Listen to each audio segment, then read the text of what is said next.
Crash Course Live is presented by Smash It Demolition Derbies and the 2016 Bash for Cash. Demo Derby Masters. Winter Slam 2016. Ultimate Derby and Blizzard Bash in Capital City Carnage. Syopa Racing and SyopaRacing.com. Reckless Abandon Derby Apparel at RecklessAbandonGear.com. And Derby Inc. Magazine. Live it, breathe it, be it, Derby Inc. This is the Crash Course Demolition Derby podcast, recorded live at the FingerLakes1.com studios in downtown Seneca Falls, New York. And now your host, Chris Marquardt.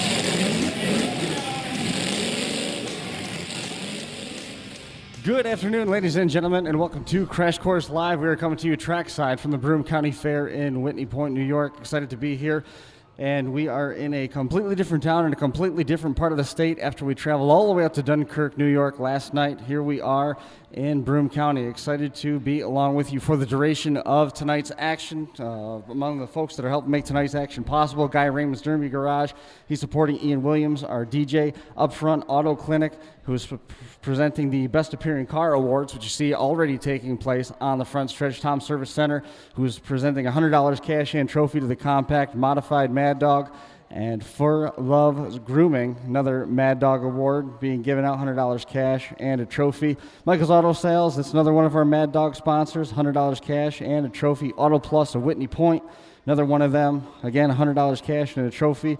And Thornton Timber Management being one of our primary presenters, along with Lakeside Bookkeeping and Tax Service, IOK Carpentry, and finally, Green's Ace Home Center. I want to say a big welcome to everybody who's joining us online at home. We got a whole handful of people that are going to be watching along with us through the course of this evening action. About a half hour away, we're going to be talking a little bit with some of the princesses of the Broome County Fair. I believe Ryan Ostrander from Catskill Fabrication and Performance is going to be up here along with us. I know Guy Raymond, I expect him to be coming up. There's Guy right there. Guy, why don't you come and have a seat with us? Helping make tonight's live presentation possible, Smash It Demolition Derby's Catskill Fab and Performance. Our telecommunications sponsor this evening is E2 Demolition Sliders, Ultimate Derby, and Stern Dirt Racing. Guy Raymond joining me here. Good to see you. I understand you're going to have a very busy evening in front of yourself tonight. Oh, yes, sir. I brought three here this evening. I have a stock, a mod, and a truck here tonight. We're going to try to do the best we can with what we brought. Now you got a lot of action lined up in front of you. How did inspection go trying to get all those cars through at the same time? I got to thank a couple guys with me, Tyler Eaton and 88X. I got a buddy named Lonnie that's been out there ever since day one. We've been doing what we can do. Today, it's just been a crazy, crazy day. Warm out here. Nice to see everybody here, too. Is your man Angus going to be running here tonight? Yeah, Angus, I seen him just pull in probably about 5 minutes ago. Hang on one second. Go ahead. Get right up on there. Is that a little better? Yes, much better. All right, there we go. So Angus. Yeah, Angus just pulled in about 5 minutes ago. You're going to see the 88 out here also, and we're doing what we can to get all those cars through inspection. You know, today's a little tough one, being hot like it is, and getting the cars done. It's a little more than you'd expect. You're an army of one type guy. So Angus, if it comes down to you and Angus, he's getting put over the blocks. The bumper's going to be up around the top of the motor. No questions asked, right? Yep, everyone that comes here. Even my buddy Tyler, the junk me at Tioga, he's open game. How excited were you? I know you're a stock guy. You don't like the heavy builds. You don't like spending a ton of money on the cars. None of that stuff is really in your wheelhouse. You've got the opportunity now to build a chain and go type class here tonight with the new division that your buddy Eddie Bello has brought in to sort of help Justin Madden get on its feet. How are you excited when those changes were brought in? Well, I'm stoked, honestly. It saves time building cars like these, and you still go out and you have just as much fun or even more fun, you know. Those mod cars, there's just getting a little bit too much. In this area, they're called mod, but most of them are limited weld, and just building for 10, 12, 13 shows a year gets a little much. So tonight when you go home, are you stripping cars to get ready for the next one? Or are you going to take a night off? I already have cars stripped. You're already done ahead of time? Yeah, I already got cars stripped for the next show. I got 2 fresh Avalons I just bought last week. So we'll see what runs. I got a couple Luminas laying there. You know, it's been one crazy summer. This summer's been great, and people are even been better this year. Every show I go to, everybody's willing to help me, throw a hand out there. And it's just, without everybody, like I said, there's people I don't even know willing to come out and help me with my cars. And that's a great feeling. Luminas, they've gone by the wayside for you. You're focusing more on the Avalons? I prefer any Toyota, but I also like my Chevy Luminas. I'm not going to rule out a wide body, you know. Like I told everybody, even my friends know, if it's a one and done kind of show, you got to go with a wide body. But if it's a heat and feature night and a hot day like today, imports are the way to go. You know, you got to have a Honda or Toyota. We saw a Hyundai Sonata get run last night in Dunkirk, which was kind of cool. Dave King, Yep. I'm sure you're familiar with Dave, another big compact guy. He said that there was a funky thing with the transmission that if you got fast enough, what you can do as long as this track is, you can get going fast enough for it to shift into second gear. On the compacts, it'll stay in second gear. Yep. Have you ever come across anything, and how do you fix it? Believe it or not, I've already gone across that boat with Tyler Eaton about 3 years ago. We were in an 02 Sonata at Tioga, and it has that, it's like a hydrostatic. You know, you can slap shift it. When you pop it over in the low, you can hit first, second, third just by hitting it, but it's still an automatic.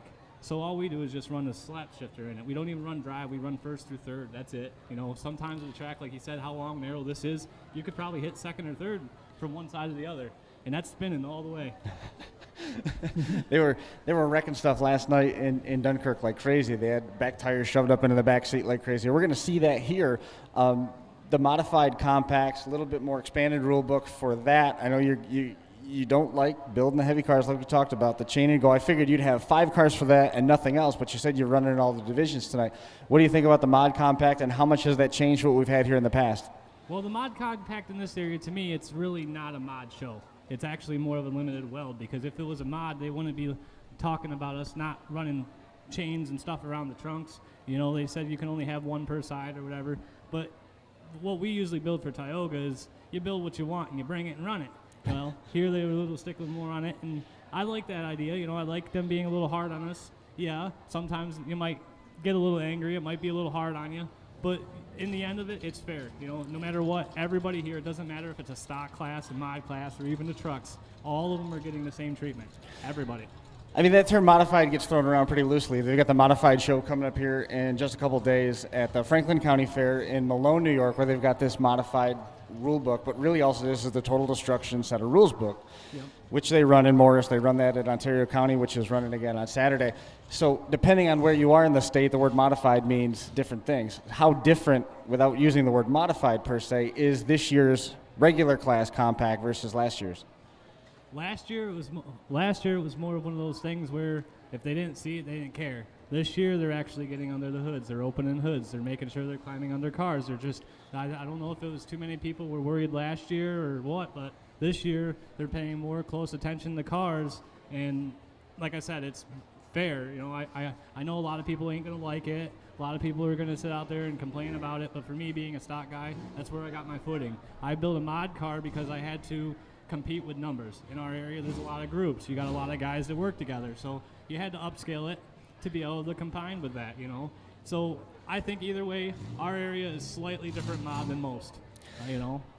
How do you, as a driver who's going through tech inspection, how do you feel about that? I mean, in years past, you could essentially build how you wanted. They tell you to cut. It's almost the Ohio style, as so many people call it. Build what you want to do and then just cut when you get there. And if you don't have to cut it, chalk one up on the board for you as a plus. Now you see everybody having to go through tech. I'm sure that you let us do it last year. Conversation happened through the course of tech inspection for the guys down there. As a driver, what's that tell you? I mean, how does that make you feel knowing when you're going through tech inspection, they're looking at everything?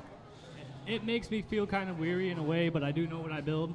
I'm not the guy that's going to run the gray area. I never have been. I build to what the rules say. Sometimes I borderline, you know, just because it's the way it is. You know, you start building for 15 years, you're building 10 plus cars a year, that gets a little blurry. But when you get here, some of the shows, they make it a point to say, you know what, you're pushing it, fix it, you know, and that's fine by me. I do it, you know, and I've been out there. I had to fight today to get my stock car through, and I had to fight to get my mod car through. I had to fight to even get my junk truck through, but they're all through. You know, it just took me a little longer than I thought. Tell me a little bit more about this track. You know, we showed the graphic at the top. Mike Smith, Rick Englehart. This is the anniversary of his passing. Mike Smith. He's won so many features here. Pretty good friend of yours. Tenacious competitor. Guy who would love the chance to knock you out of the seat as quick as he could, and you shake your hands right after. Jesse Howe, another guy who in this area, we've lost him as well. This track, there's a lot of history here. What's it mean to you to be able to compete on this track and even potentially tonight come away with a win? Honestly, it means everything to me. everything, honestly. I go out there on the track, and that's the only thing that runs through my mind is everybody I've run with, I respect everybody, you know. I expect everybody to treat me with respect also. But then, like I said, when you get on the track, there are no friends. We all talk in the pits. We help each other. You know, I've been there. I met Rick. I had the pleasure of meeting him at State Fair about, 4 or 5 years ago, I think it was. My first time ever qualifying for a V8 was here on this track. It come down to me and Rich Predmore. He might have lit me up, but he didn't want to go, so he was gracious enough to let me go. And it opened the world for me in this show. That was with your, was that the striped cars? You had a pink and black striped car and a white and black striped car? Yep, it was a 77 Buick Electra. Right. Two-door. It was the first year of those square bodies. Everybody told me it was junk, but I built it the same as a compact car, and somehow I flew under the radar. I knew I had no shot, but I went out there anyways, like I always do, you know. Even when the odds are against me, I've been in this track and battled Mike Smith and his family, Bob, and even his nephew, Vona, Andrew Vona. You know, we have our differences, but I try to be respectful to everybody as much as sometimes we don't even like to look at each other. I try to be respectful, you know. I try to, if I feel there's heat, I turn, walk away. I try to do what I can to just be respectful. That's all I ask from anybody. How important is it to be aware of the dynamic of this track? I mean, so we see some new faces out there in the pits. We see some faces that are now coming back, haven't been here in a little while. This track is self-cleaning. All the debris is going to get shoved to the ends, and you're going to have a lot of room to work with in the middle.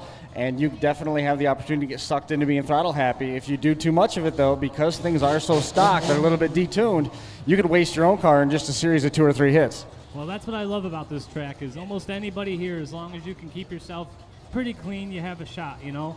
But this track has taught me a lot in Derby, and it taught me patience. It taught me to be aggressive. It taught you to stay away to walls, stay away from the sides. You know, you just got to make sure you keep moving, you know. Don't put yourself in a position to where you're open, you know. And in the Derby world, that happens to everybody. But the best guys are the ones that learn from those mistakes. Sure. When you can make a mistake out there and you realize it after you're done, you're going to try not doing it next time, you know. Right. And I just, like, I want to touch back on the Mike and all those guys. I send the best of everybody in that family, you know. Yeah, we've had differences the last 10, 15 years. But, you know, I've always gone out my way to give them everything, help them. And when we pull on the track, I'm not going to lie, it's a battle. Between us and them, it's more than just a personal thing. It's not personal. It's a Derby thing, you know? Right. That's what it is. You miss him a lot. Yeah, I miss him and my best friend Steve, the guy that helped me get to State Fair that year when it come down to me and Retch. You know, I don't believe in a lot of that stuff, but I do believe everybody's still here, you know? Right.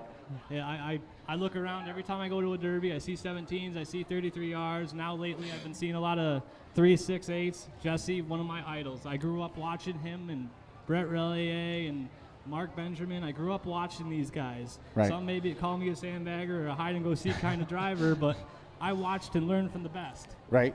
So if I have to, I can turn it up. I promise you that.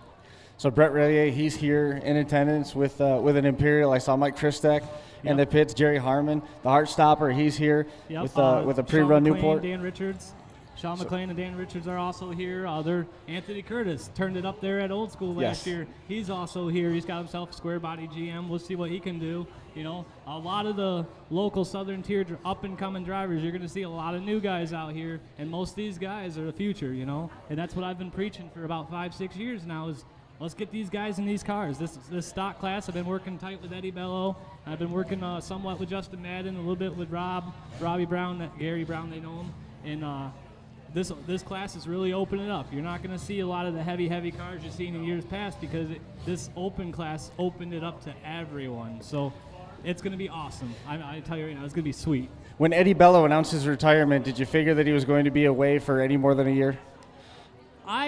I had a feeling that it wasn't going to last long. Yeah. I seen that in his eyes. Like, I'm retired, and I look at him and go, how long is this going to last? I was guessing the year. He made it a year and a half. Right. So, and then he's like, hey, I need your help to build a State Fair car. Last year, he went back to State Fair, and he picked right up where he left off. He ended up finishing third in the championship qualifier, and he also won best appearance, I think, and he did second in figure 8. So he did really good last year for coming back after being out of the driver's seat for a year and a half. And then it's like riding the bike, most people say. You know, sometimes it gets much for me, but I go home and I think, you know what? I got people to please and cars to build. I love it. I tell you right now, it's no feeling in the world. How's he doing as a promoter? I think Eddie's doing pretty good. He did a lot this time. I have to thank him for allowing me to have Ian come in for the DJ. You know, I think that's just awesome. Just getting all these banners you see out here with the in memory of Mike Smith and the Auto Plus and all those over there across the way you'll see on the picture.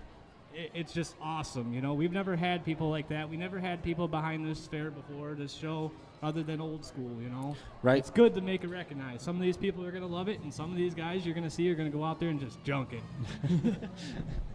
Eddie, you did a pretty good job putting together that set of rules to get that chain and go division up on its feet. I'm really impressed with the turnout for that. I mean, for the first year, I think a lot of people are going to sit on the fence, and they're going to see what happens. They're going to see how inspection goes. They're going to take a lot of that wait and see, sit in the grandstand, see how it goes, see how the car's been, see what they need to do in terms of their car selection, and then I think you'll see more of that stuff as it builds next year.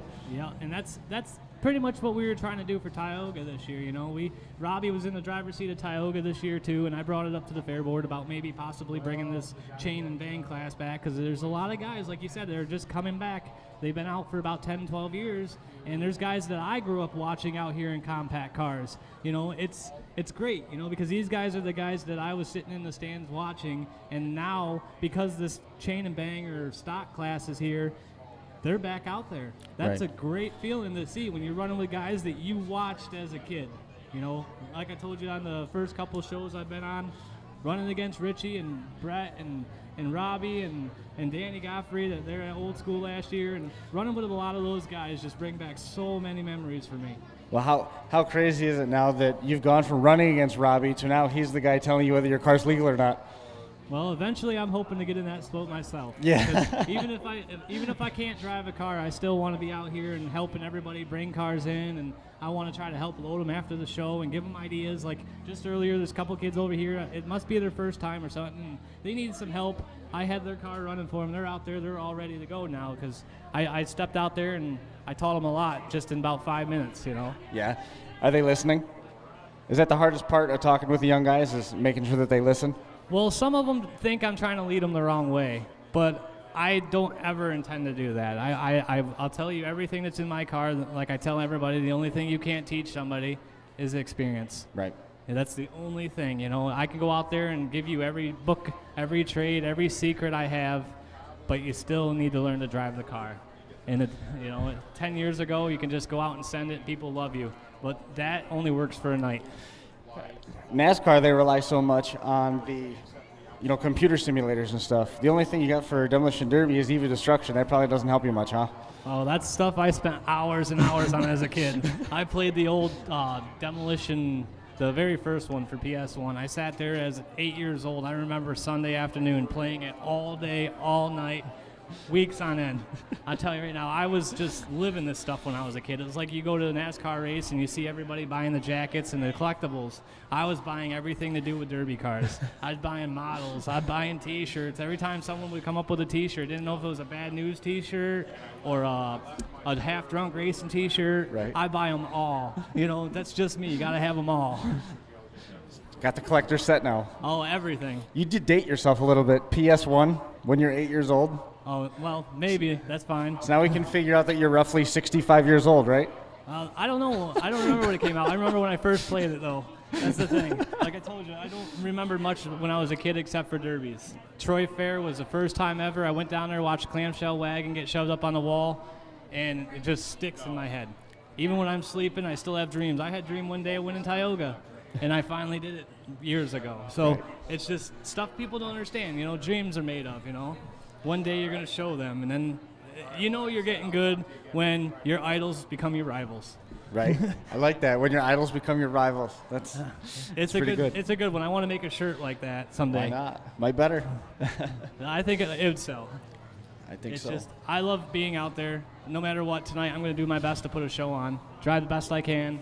I got to get ready to pull my car off. I think I'm one of the ones out there for Best of Hearing. Yeah, we're supposed to have Best Appearing going on in about 10 minutes. I'm still waiting for a little bit of direction what's going on. You do have to get your car out there. Guy, always a pleasure. You too, Chris. It was good seeing you again, man. Good luck tonight. I'm going to do what I can. I guarantee I'm going to please everybody. Do it.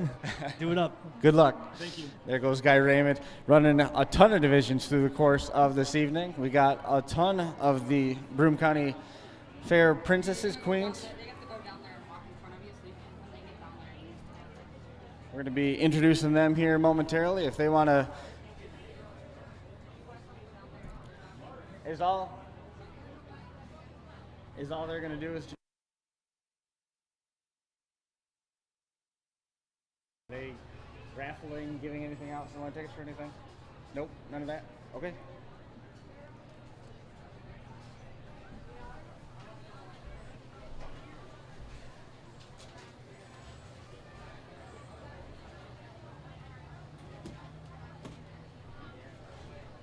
I lost my card.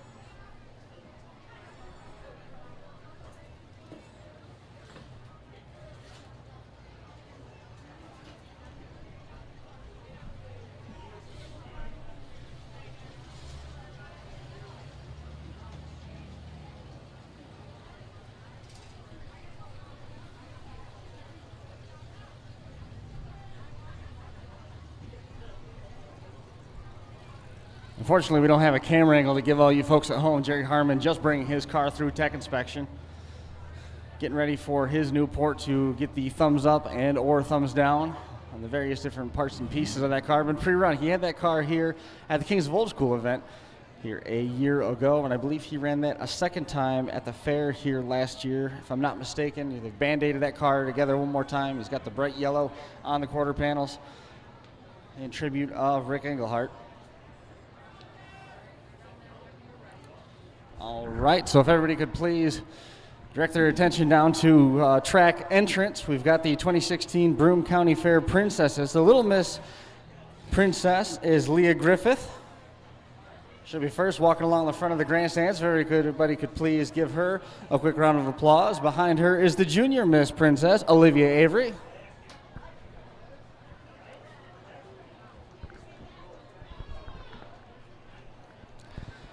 And rounding out our princesses, the Senior Princess, Rebecca Shoemaker. Need to have you make an announcement. Everybody's got to slide over 2 feet.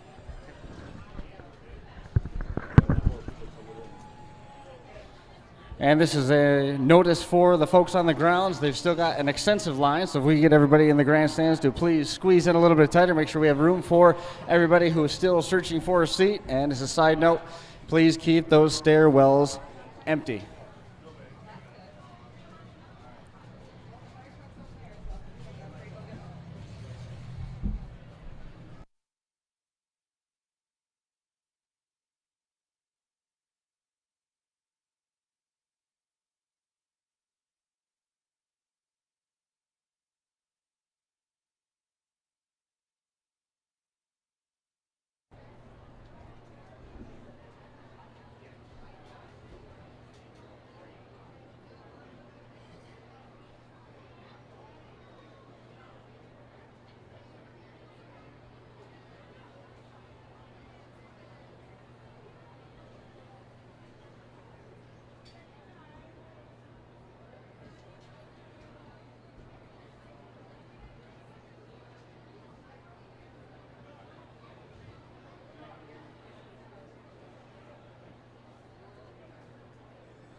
exactly is in charge.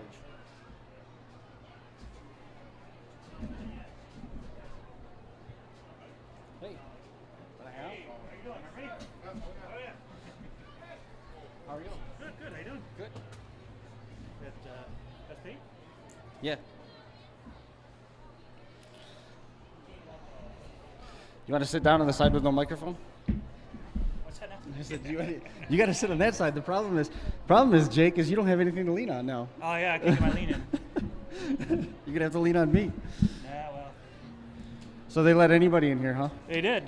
Let it right into the pits, they did. Surprised.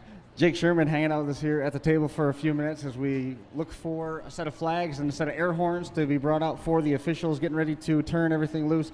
Trackside with the best appearing paint car should be making your way out onto the track. If you haven't yet, the blue camouflage car, Army of One, on the sides of that entry. That is Guy Raymond's car. They've had the chance, Jake, to run a couple times this year. You're just in Middletown here the other day.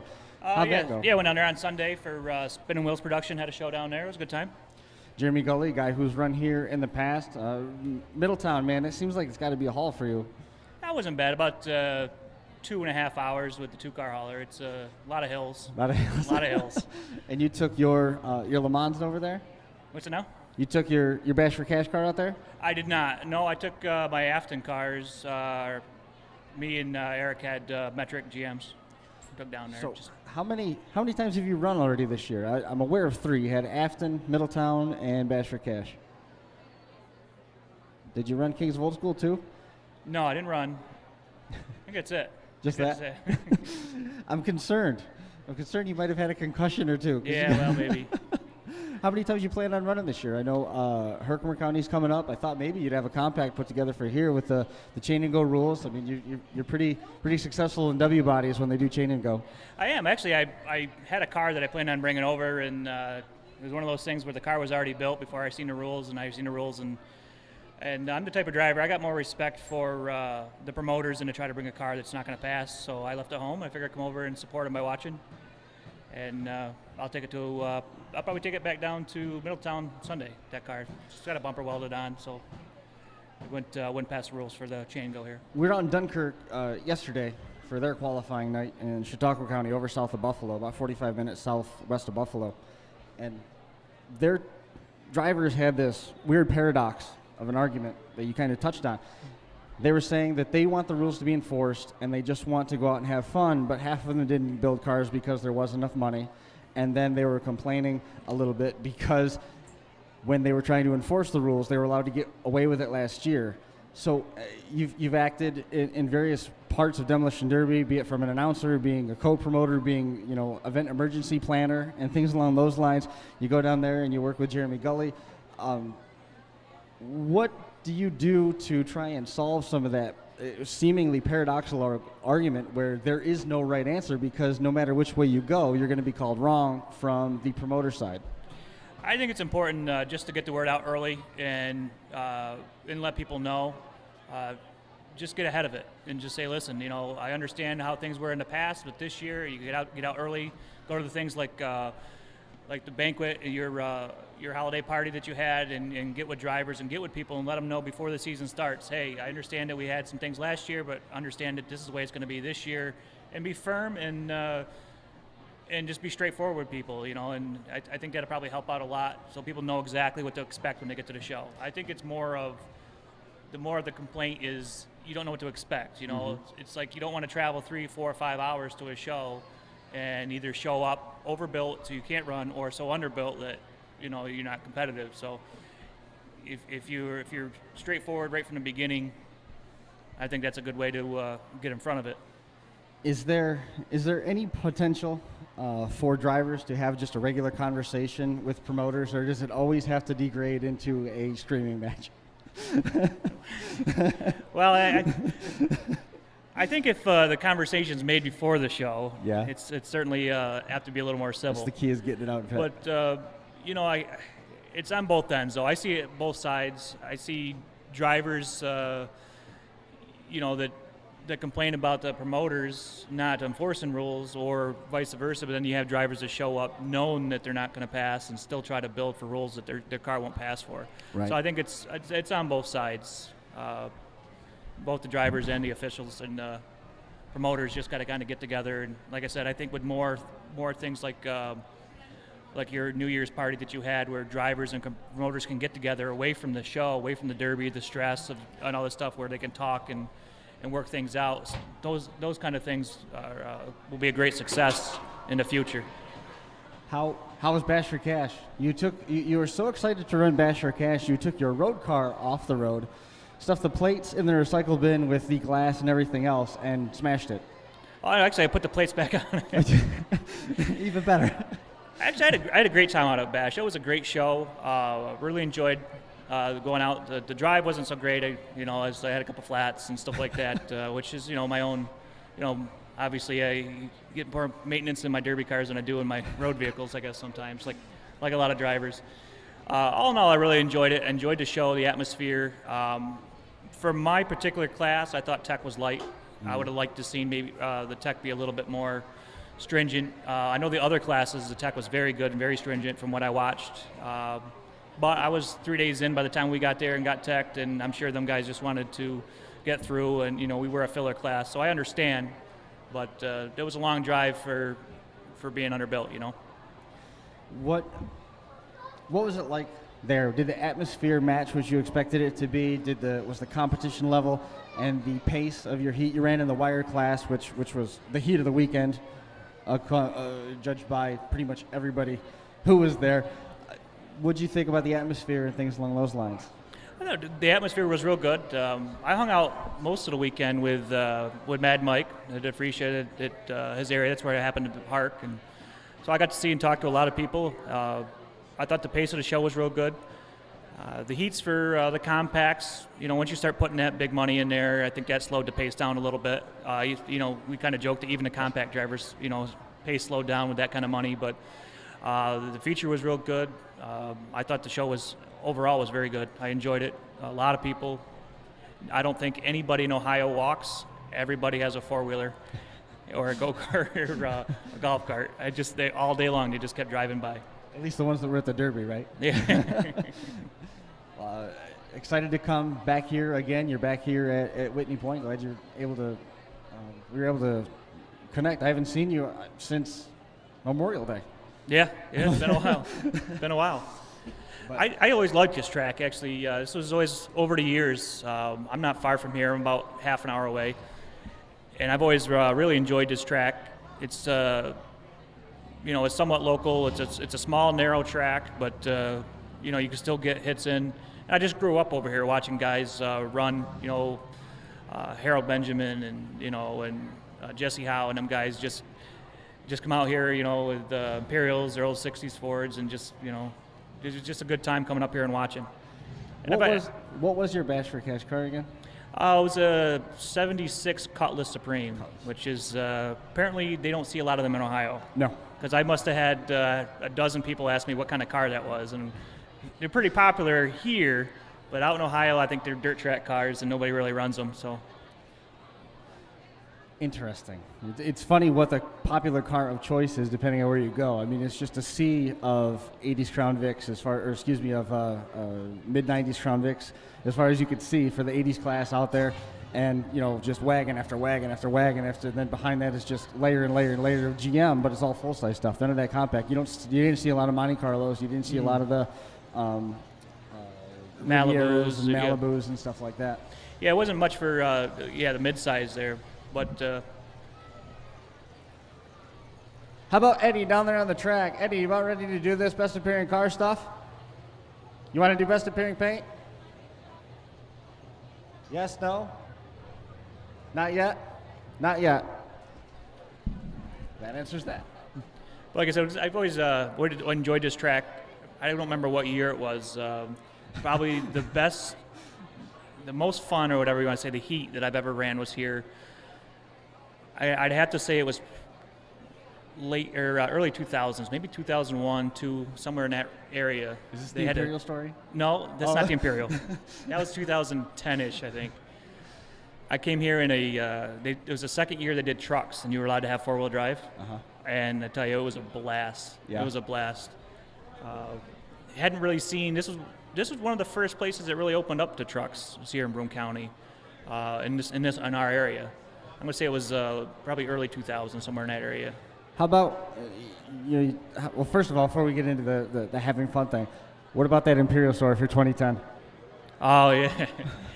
Well, The reason why you love GMs is what?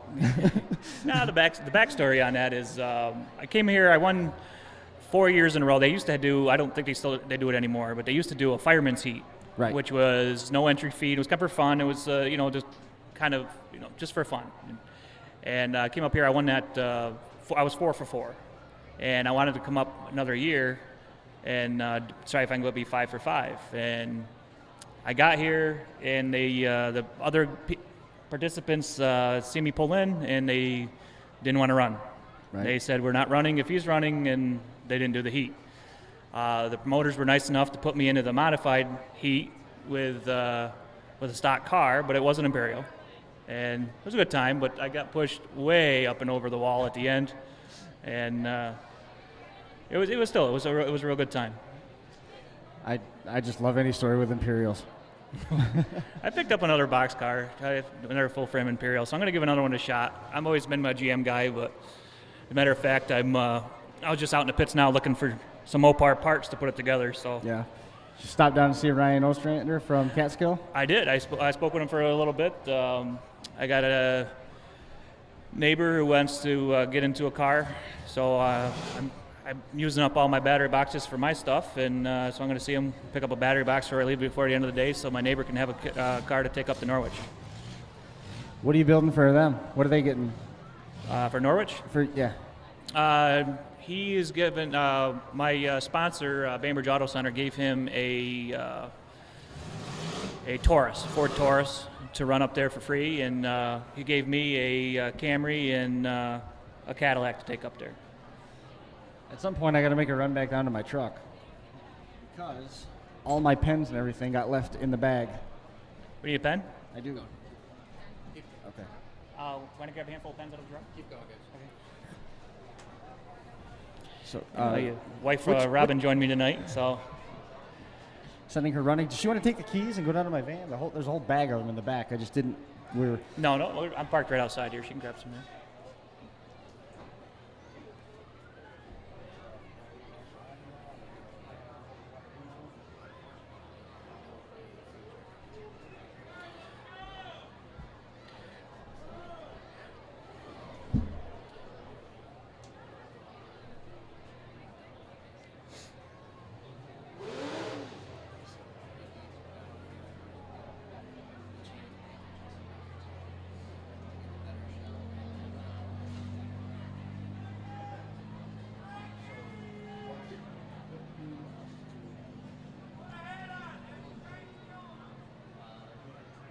Want me to follow? I got a clock. Whoops, hang on. I took the wrong camera. We need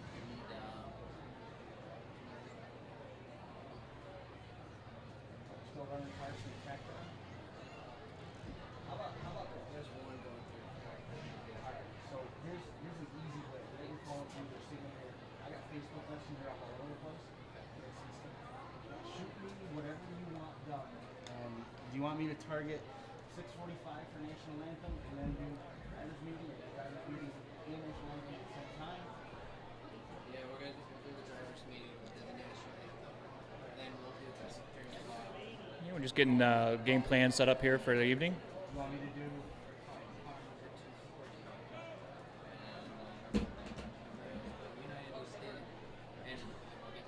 If we don't have any rosters yet, we don't have who's like can't use the list. We get those obviously. So separately, we're doing drivers meeting, then anthem, then best paint. Yeah. What time are we supposed to start? 10 minutes. Okay. I just wanted to make sure. I want to count. We'll start at 7. I'm not worried about it. I'm not trying to. I'm not. So don't fight. I'm trying to.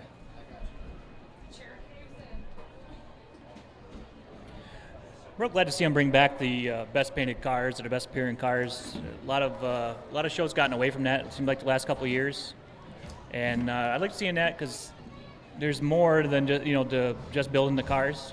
Real quick, we got to make mention of one of our sponsors, Binghamton University, sponsoring our pens tonight. So you don't get lost. See, Little flashlights on them, you know. So anyway, you were saying bringing back best paint.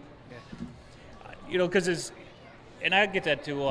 My kids enjoy painting, and obviously they're young enough to where they won't get the best paint, but it helps the family, it helps the wives, the brothers, the husbands, the sisters, kids, that kind of get involved in the derby. That that can't drive but can get involved in painting the car and putting something forward. So I really enjoy still seeing the class with the best paint come through. So the reward to people and help to get the kids and everybody else into the sport. One of the derbies that we go to, Team Nasty Dogs, one of the teams that is in competition there, and they'll bring 4, 5, 6, 7 cars out of their camp. Every year they donate a trophy and a cash prize for best paint. Really? Yeah, and nice. And it's left up to, they have a decibel reader, so that you can't say that it's skewed. Yep. And obviously sometimes it depends on who brings the car. Of course. But a lot of times it goes to the guy that looks the best. Yeah. And they've tried to really up that. Ben Host, who's on the podcast, his dad Butch passed away. He was involved in bolstering that at Seneca County this year, which was really cool. I mean, Butch had just did some remarkable paint jobs, and they were talking about how the cars came clear-coated. The story wasn't so much that the cars were clear-coated. It's that he used gasoline in his hardener. Oh. So those things would polish up, and they would shine like you wouldn't believe. But, so I mean, that best appearing paint, it's kind of making a comeback a little bit.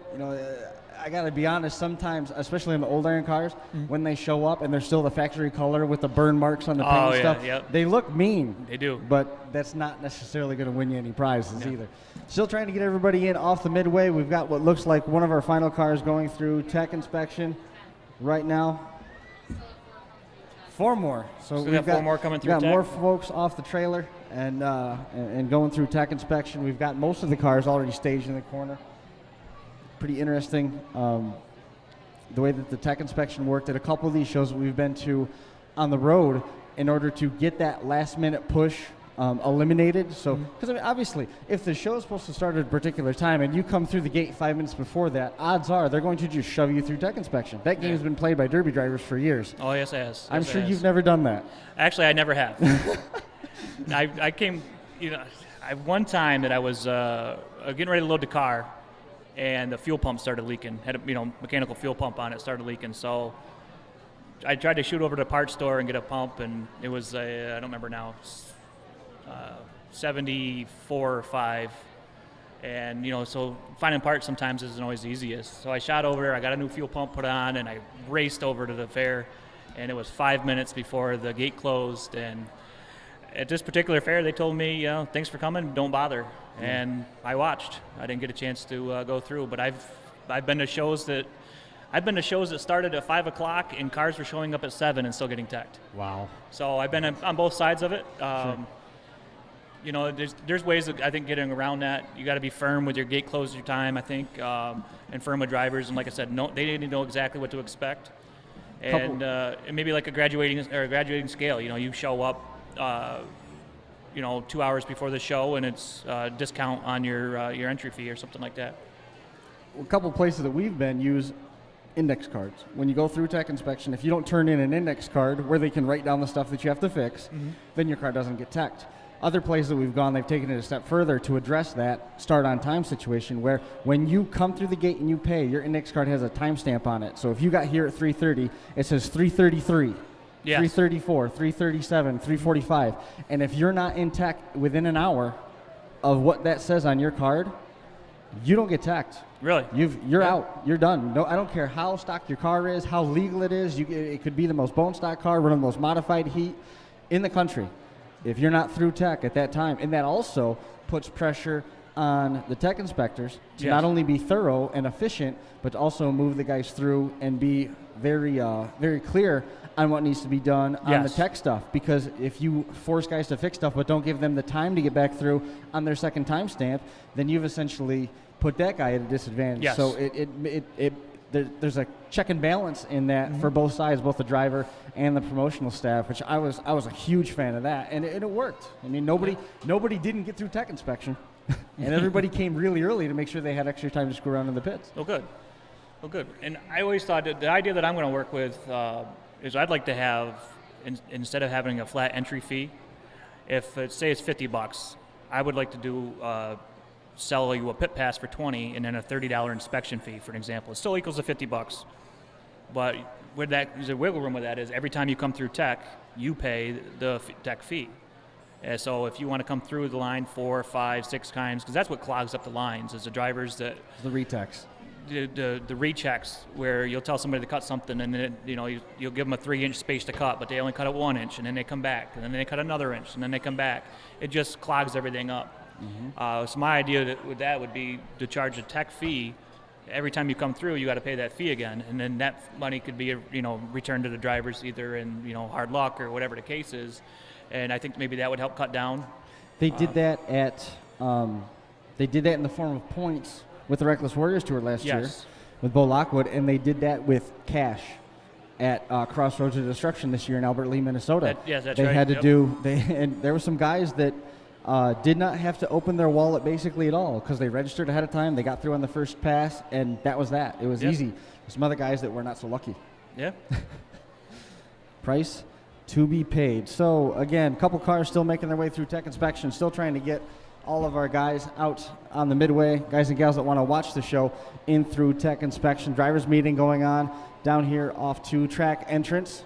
So it looks like that is well underway. Our officials making everything clear. Eddie Bello, Justin Madden down there taking care of those details as we move towards the start of the show. So as soon as the drivers meeting concludes, we're going to get a heads up from Eddie Bello down trackside and Justin Madden. We'll go through with our national anthem and then move into best appearing paint. Hopefully, folks, I wish the best on this, that we'll have some rosters by then so we know exactly which cars are which out there on the track. Looks like we're going to have a docket of one and dones for the course of the evening, which will be kind of fun. And so there's nobody going to be saving anything out there, Jake. They're going to be wide open the whole time.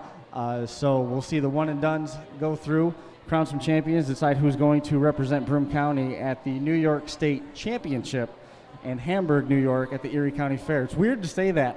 It's hard to say. It's hard to not say at the New York State Fair because there is no Derby at the New York State Fair anymore because it is a parking lot where the grandstands and front stretch used to be. Yeah, it's a shame. It's a shame. And I'm actually glad I went last year. I could have been part of it. I wasn't going to go, and they said, it's the last year they're going to do it, or at least that was the rumor at the time. And I'm glad I made it up there for the last year. But Hamburg's a pretty good drive for a lot of people, and I hope it works out for them. And also there is one of our sponsors, the Kings of Old School, has their team championship show coming up at the first weekend of September at the Delaware County Fairgrounds in Walton, New York, open to anybody that finished first and second in any derby in New York State. So that means that if you were a compact guy that didn't get a shot at the state championship show in Hamburg, and you finish first or second, you still are more than welcome to come down and run in the championship program. It's basically an alternate state championship for those guys that don't want to invest the time to travel clear across the state over to Hamburg, which that's where we were last night, over right near there, a little bit southwest of where those fairgrounds are. So I mean, kind of cool that those drivers are being given an option. Yeah, and they don't have to wait late to do it. I'll be over there, definitely for sure. I'm not sure exactly which class I'm going to run. I did qualify for the championship show, but you qualified last year, right? Yes. By winning at one of the county fairs. It was, I want to say it was Shenango County. Shenango County. I wanted to say that it was Herkimer, but that would mean that Todd Height is qualified for that. However, his foot is still in a cast, and he won't be able to run, unfortunately. He's a guy, he was talking about coming here. He wanted to bring a van over. The list of cars he wanted to bring over was about 12 deep. And he was going to have to, and they got a good team over there, but I don't know how good that team would be in terms of trying to put 12 cars together. But I've seen stranger things. It would be awesome to see the Steerface Racing crew here hanging out with us here at the Broome County Fair. Actually, Steal Your Face, if they had a car here, they'd probably be out here for the best paint. No question. The Steal Your Face Racing team has always put a lot of quality into their builds and paint, and they usually have a good-looking ride when they come in. Yeah, I'd be over. We got a compact team together for the King's Old School show, and I got another car probably going to take out. He's also doing I don't know what he's going to call it, but I think it's like a novice class, so it's not so exclusive to where only championships can run, as to where if you've never won a championship, you can go and run in that class, and maybe get your opportunity to move up.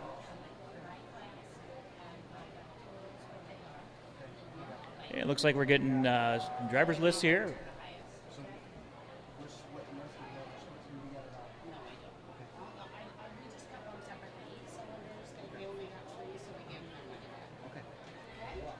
All right, so we'll be a little bit closer to making things work for.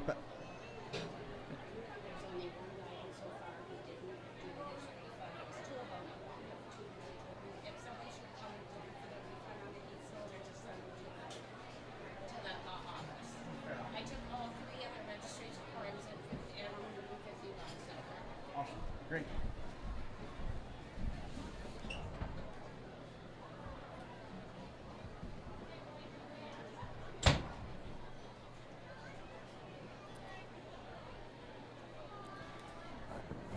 So we got a roster of drivers so that we can go through. Those have already been split. You're gonna have to bear with us a little bit on the chain and go, the chain and go compacts. We're gonna do a little bit of guesswork and figuring out who's who with Eddie, but we'll be able to get through that, no problem. On the topic, we talked a little bit about sponsors a minute ago. We'll run through some of the folks that are making tonight's program possible. Guy Raymond's Derby Garage, he did a nice job at getting DJ Ian Williams to come up here and hang out with us, providing the music that we heard a little bit earlier as we see drivers meeting. Still underway down there near track entrance. A number of different Mad Dog Award and Best Appearing Car Award sponsors giving out $100 cash plus a trophy. Best appearing car tonight being presented by Upfront Auto Clinic. Upfront Auto is a fantastic shop on the Upper Front Street in Binghamton. Great reputation for honesty and service. If you need any information on them, 607-722-1221. Sponsoring one of the many Mad Dog Awards, this specifically going to the compact modifieds, $100 cash and a trophy, is Tom's Service Center. They're located on 132 East Service Highway in Binghamton. They service vehicles for AC and heating, alignment repairs, auto and body repairs, brake repairs, audio and video installation, electrical repair, radiator repair, machine shop services. Phone number 607-724-1774. Book an appointment to hear more about the services that Tom can offer. You know, I got a Dodge Caravan that we load all the equipment in and we go all over the place with it. Sometimes we leave it at airports because we got to go clear across the country, but a lot of times we just pile on the miles here locally. We should stop by them and see if they can put the video screens in the headrests so that when we're traveling, Brian Tompkins and Josh Decker can watch derby videos and reminisce about how good they used to be. Yeah, there you go. There you go. Another one of our Mad Dog Award sponsors, Fur Love Grooming.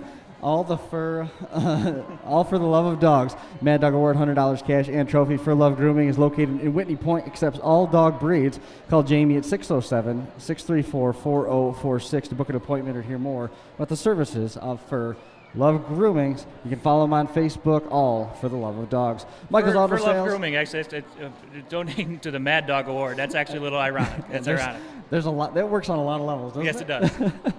Michael's Auto Sales, right here in town. Michael's Auto Sales is in Whitney Point, just across from the fair. No credit, bad credit, no problem.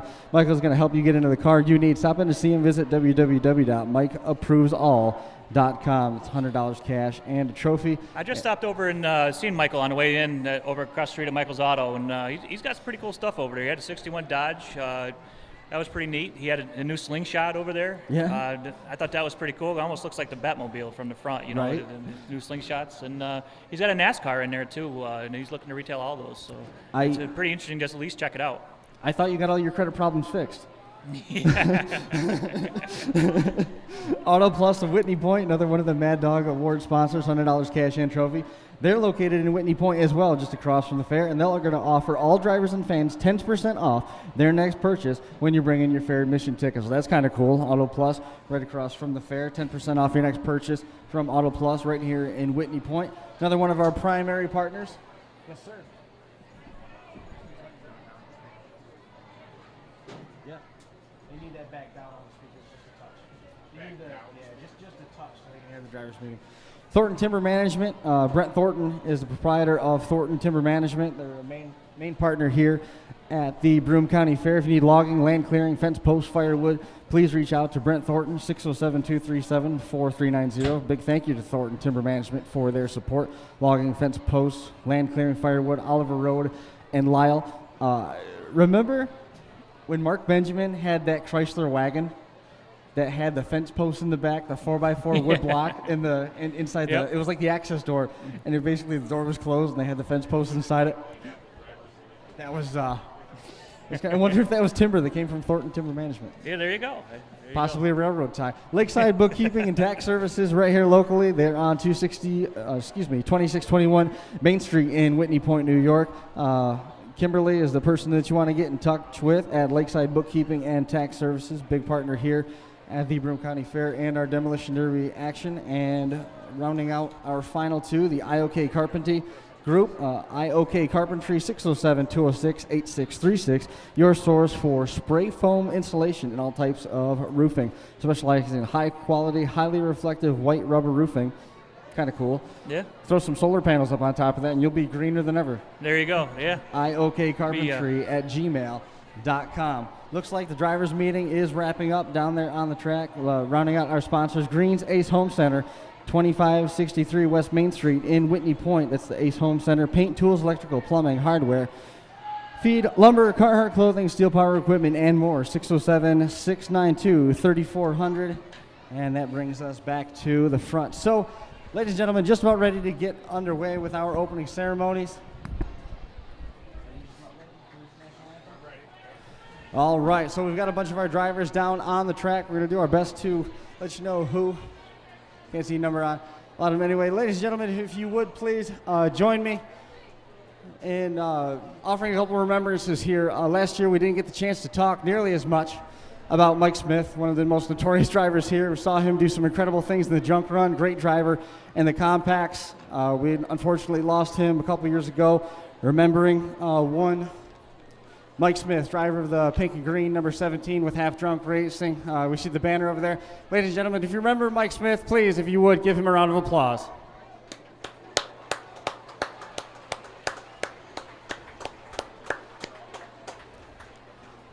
Another one of the most notorious drivers in the Central New York area. He took so many wins out of this place. I mean, it's almost impossible to count. He won time after time, and he made one of his last rides right here at Kings of Old School last year aboard the number 44, but everybody recognizes him instead when he's under the behind the door of the number 368.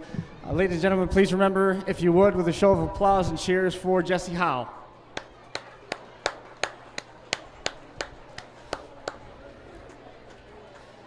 And lastly, you're going to see we're going to see a lot of the 368s. We're going to see a lot of the number 17, and we're also going to be seeing a lot of the yellow cars with the number 33 on the side. The last time I saw Rick Engelhardt alive, he was here. He drove notoriously hard, was so rough on transmissions. He rebuilt so many 727s for Mopars. It was almost it was unfortunate, but almost fitting that Rick Engelhardt passed away on July the 27th. Back in 2014, so many people still remembering him so fondly. We see one of the yellow cars, minivans rather, down there out in front, dressed in yellow. If you would remember with me and please honor the memory of Rick Engelhardt. And now, ladies and gentlemen, if you would please rise and everybody kindly remove their headgear. We're just about ready to go with the playing of our national anthem.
So ladies and gentlemen, now at this time we need a little bit of your assistance. We're going to run down the litany of cars that you see parked on the front stretch. 8 of our competitors out here to be voted on as the best appearing car. We're going to start down here with Track In by the number 240V and run all the way down to the minivan. On the far side, we have a trophy and a $100 cash prize presented by Upfront Auto Clinic. Ladies and gentlemen, it's going to be judged by your round of applause, starting first with the driver of the number 240V. Let's hear it for that yellow car with the lightning bolts.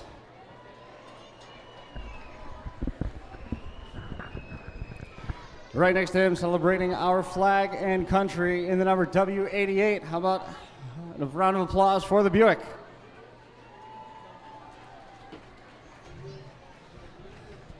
Up next in the blue Army colors, the Army of One, Guy Raymond.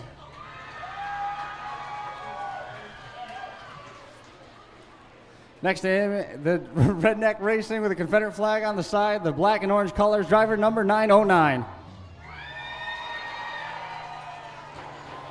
Next in line, brave enough to bring a pre-run entry to compete in tonight's activities, driver number 81. How about for our hard hitter?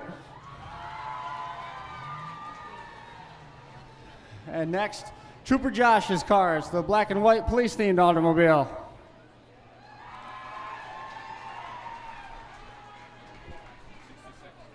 And next in line, with a pink bumper on it, black and green colors, driver the number 66.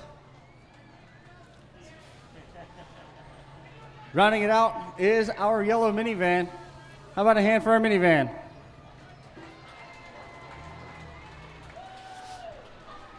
Eddie Bello, I'm looking to you.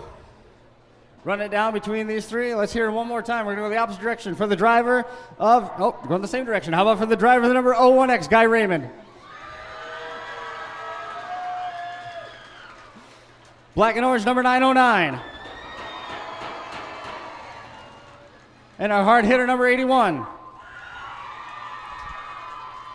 He's going to go to the driver of the number 909, Redneck Racing with the Confederate flag on it. Actually, we just talked about the Steal Your Face Racing. That 909 car looks similar to their colors. It looks like it should be, doesn't it?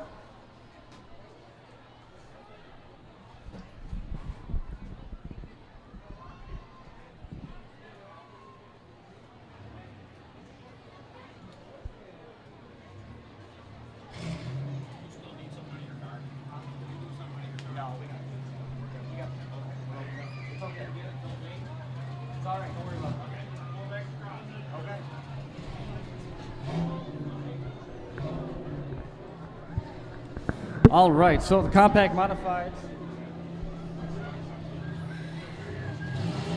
Looks like we're going to have the compact modifieds as our first order of business. It is the number 01X of Guy Raymond, who's going to be leading the charge, driving a 4-cylinder car.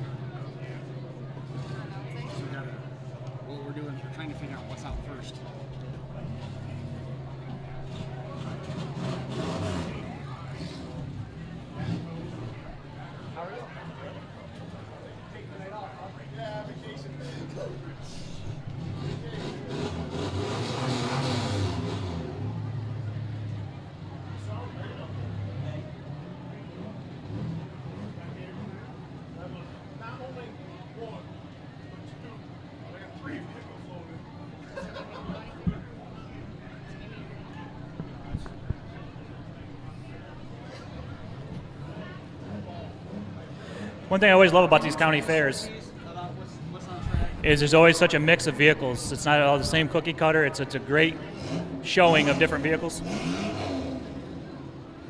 These are our chain and go compact cars. So one of the first cars that we see out there is the number 01X. We talked about him, Guy Raymond. He's in the Army of One car. We see the W88, the 24V, a couple more of the entries. I guess they're going to split this field into 2 groups of 9. Most of the competitors are out there. We're in our compact modified, or excuse me, in our best appearing car competition. Come on with this. 38, is that one out there? 69, Richard Eccleston just pulled in. Richard Eggleston out there coming in the one of the 4-cylinder entries.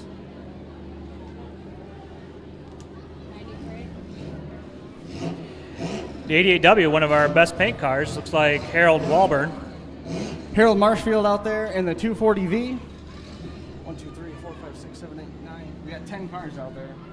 909 also out there, one of our best appearing paint competition drivers, Frank Fuller. W88 or 88W. Car number 93 is Dylan Garland.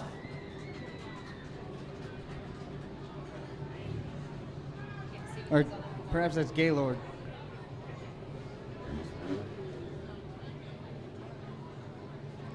Looks like we got number 81. 81 out there, that is Justin Lovejoy, another one of our regulars. He was out here for Best Appearing Paint.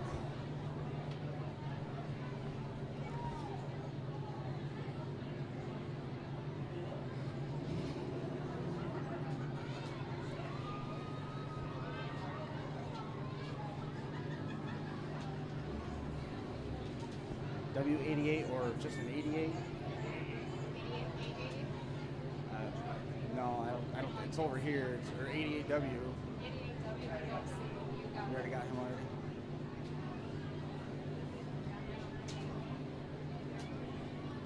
Huh? These are all together. So we're trying to figure out. They split this field, and we don't know who's on the track.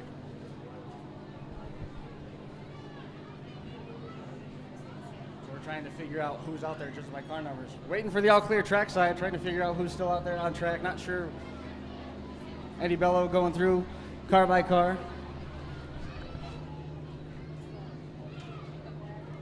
Black 66 maybe? was a 66.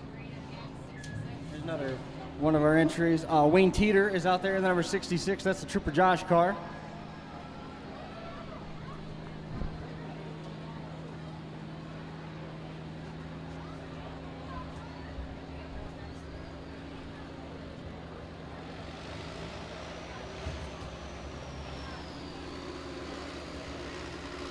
Looks like a wave lap for Farmers Insurance.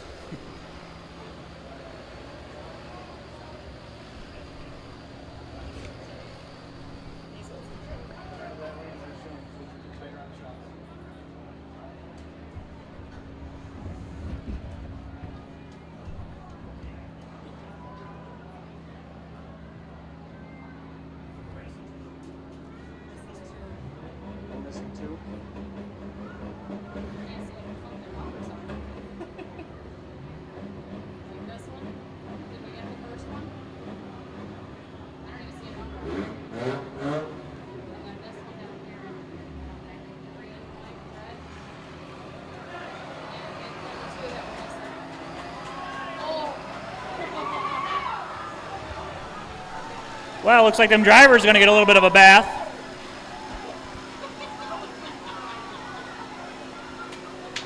I got to be honest with you. I've been smashing cars for over 20 years, and that's a first. That is a first for me. Wow.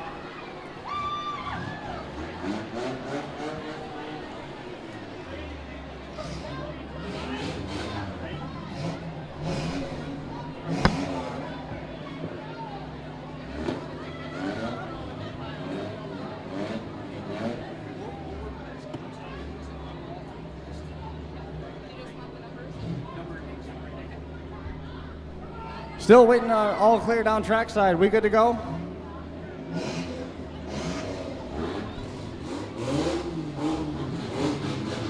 All the drivers are ready. Looking for the all clear. Ladies and gentlemen, help me out if you would for the first of our one and dones for the chain and bang class, newly developed just this year. Send them off in style if you would please. Help me with 5, 4, 3, 2, 1. Green flag flies.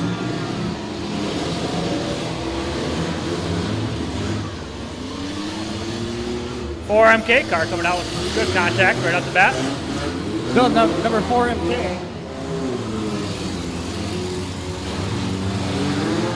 4 MK, that's Sheldon Whitman. We've seen him do a lot of crazy stuff. 66 yard, doing a good job of holding up. 4K also out there, Kim Mahoney. That should give us everybody that's out there now. Running it down to the last one.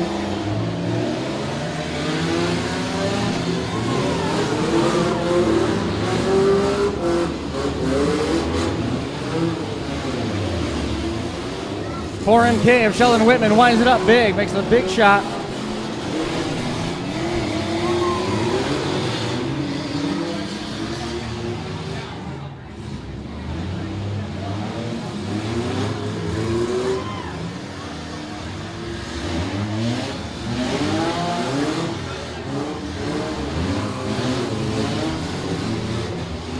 Already got a little bit of attrition as we see the number 240V holding still out there. We also see the 4K of Kimber Mahoney.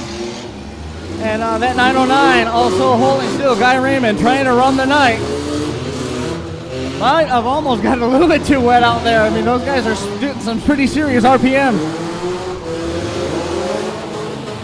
Trouble for the 240V car. Looks like he's having trouble putting it in gear. He might be all done.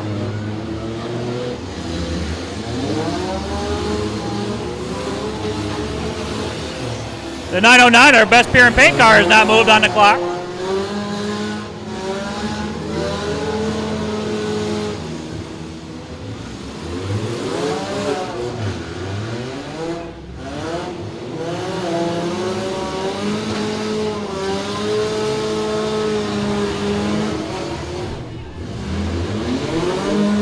Guy Raymond still out there in the number 01. We've also got the number 93 out there running and moving. Harold Walburn in the number 88W, still in the mix. That number 93 has been able to get away. Dylan Gaylord out there in the W88. We talked about him a moment ago. Harold Walburn able to get himself free. Big shot by Sheldon Whitman in that number 4MK on the right rear corner of Guy Raymond. The 69 car now stuck in place, having trouble getting going. The right front tire went down on Richard Eggleton's car, and now he's having trouble getting that thing back under power.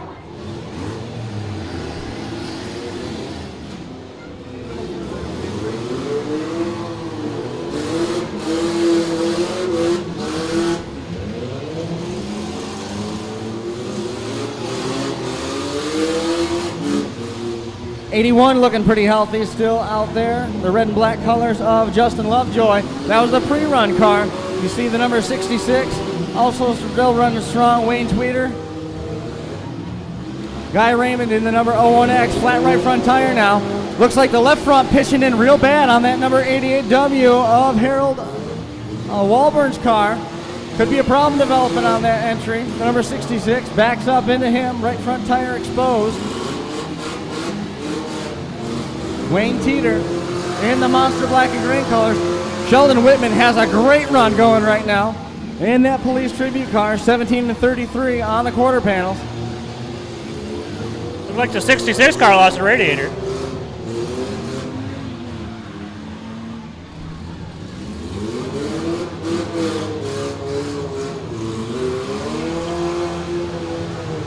'66 put a nice shot on Guy Raymond. 81 down here on the bottom end, trying to get up top, get in the action.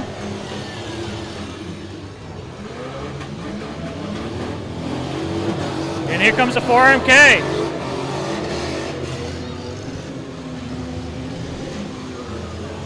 '81 stays alive. Sheldon Whitman takes a shot in the back end from that number 81. Justin Lovejoy. Lovejoy getting chased down the track, right front strut coming apart. Here comes the 66. Big collision. Right 66 comes up on a wall. Throws it in drive, gets right back down off of him. Great.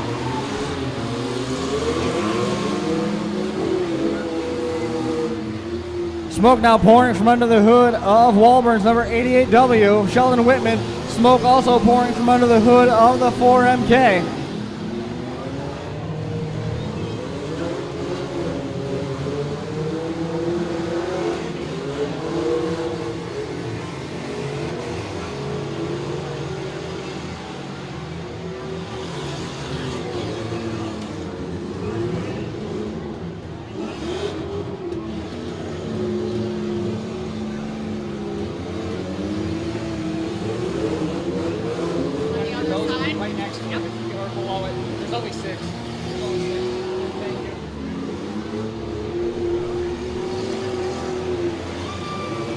Guy Raymond pinning us. Look at the right front wheel flopping around on the 01X. Oh, yeah, Guy Raymond's in trouble down there. He's going to get out of that hole.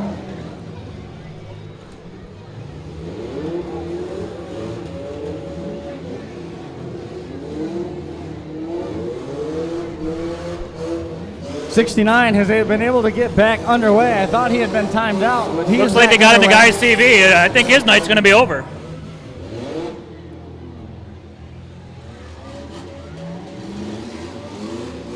Right front corner has broken off of the 01X of Guy Raymond, number 66. Wayne Tweeter put the final 66, shot right in the back. on Guy Raymond before turning it forward and barreling right into the 4MK of Sheldon Whitman. Looks like the 88 also in trouble now. Harold Walburn on the clock. The 69 should also still be on the clock.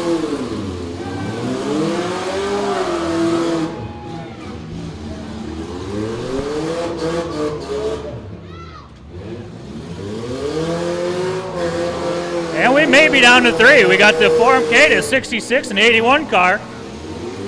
81 looking to line up 66 for a shot.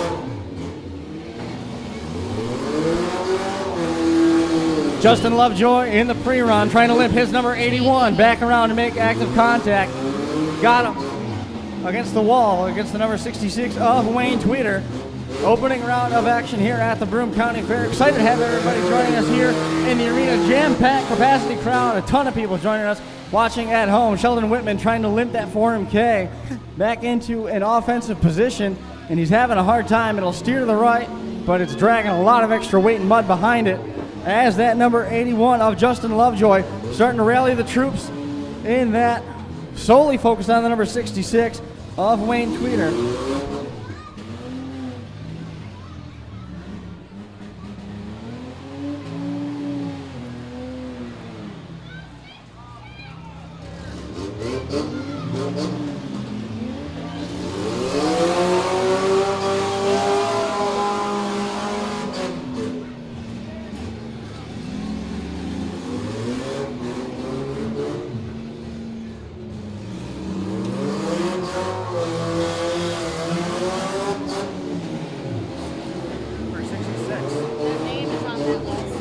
Heat might be an issue for Sheldon Whitman in the 4MK, trying to keep it running.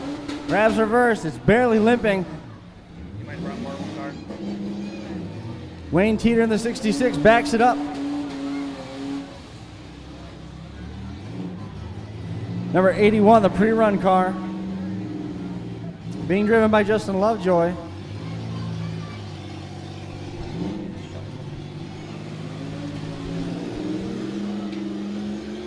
Sheldon Whitman trying to get it going, not working out for him.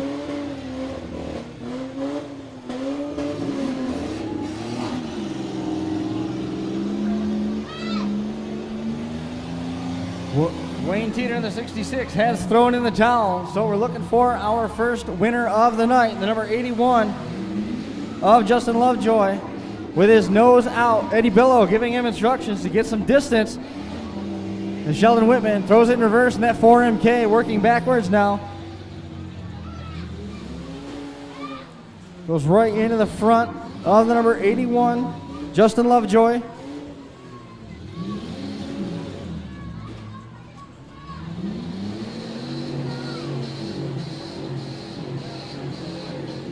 Lovejoy now shoving the number 4MK of Sheldon Whitman down the track. It's all quiet. Whitman's car shuts off. He takes a lick in the back. His seat's breaking a little bit. Active in the cockpit, looking busy, trying to get that to refire. Fire coming out from under the hood. Looks like something's burning just a little bit, And it looks he like waves Sheldon him Whitman. off. He's calling it. There we go. We got a Ford Taurus. Ford coming out on top of the celebrity, Jim.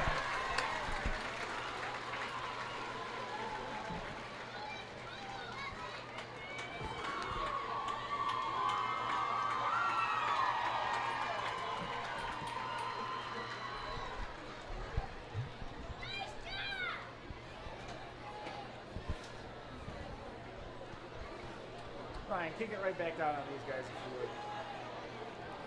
There's first and second place, and this is your Ultimate Derby Ultimate Moment coming to you here from the Broome County Fair. First place going to the number 81 of Justin Lovejoy in the pre-run Taurus. Second place going to the number 4 MK of Sheldon Whitman.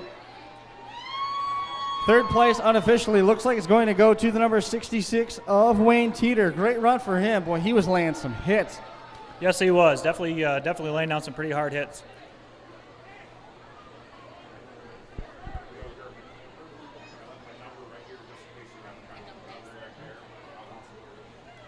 Thank you. Huh?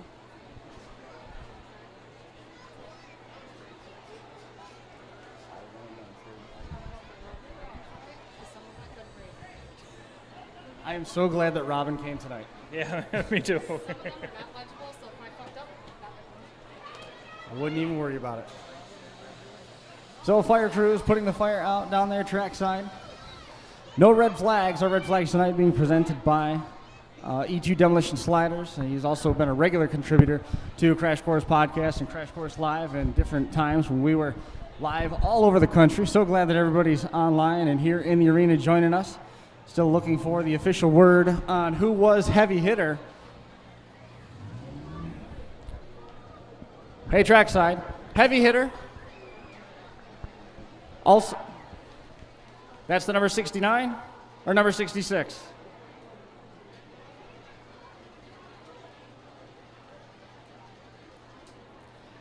So I guess our heavy hitter going in the books is the number 66. Well earned. Of Wayne Teeter. Well earned, absolutely.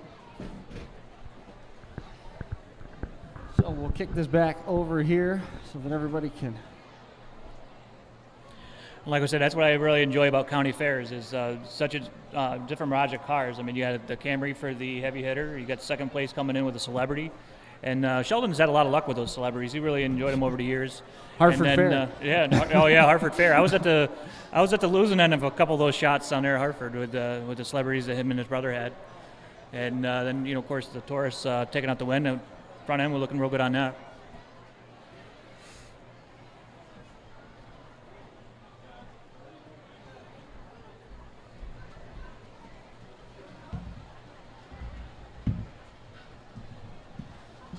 All right.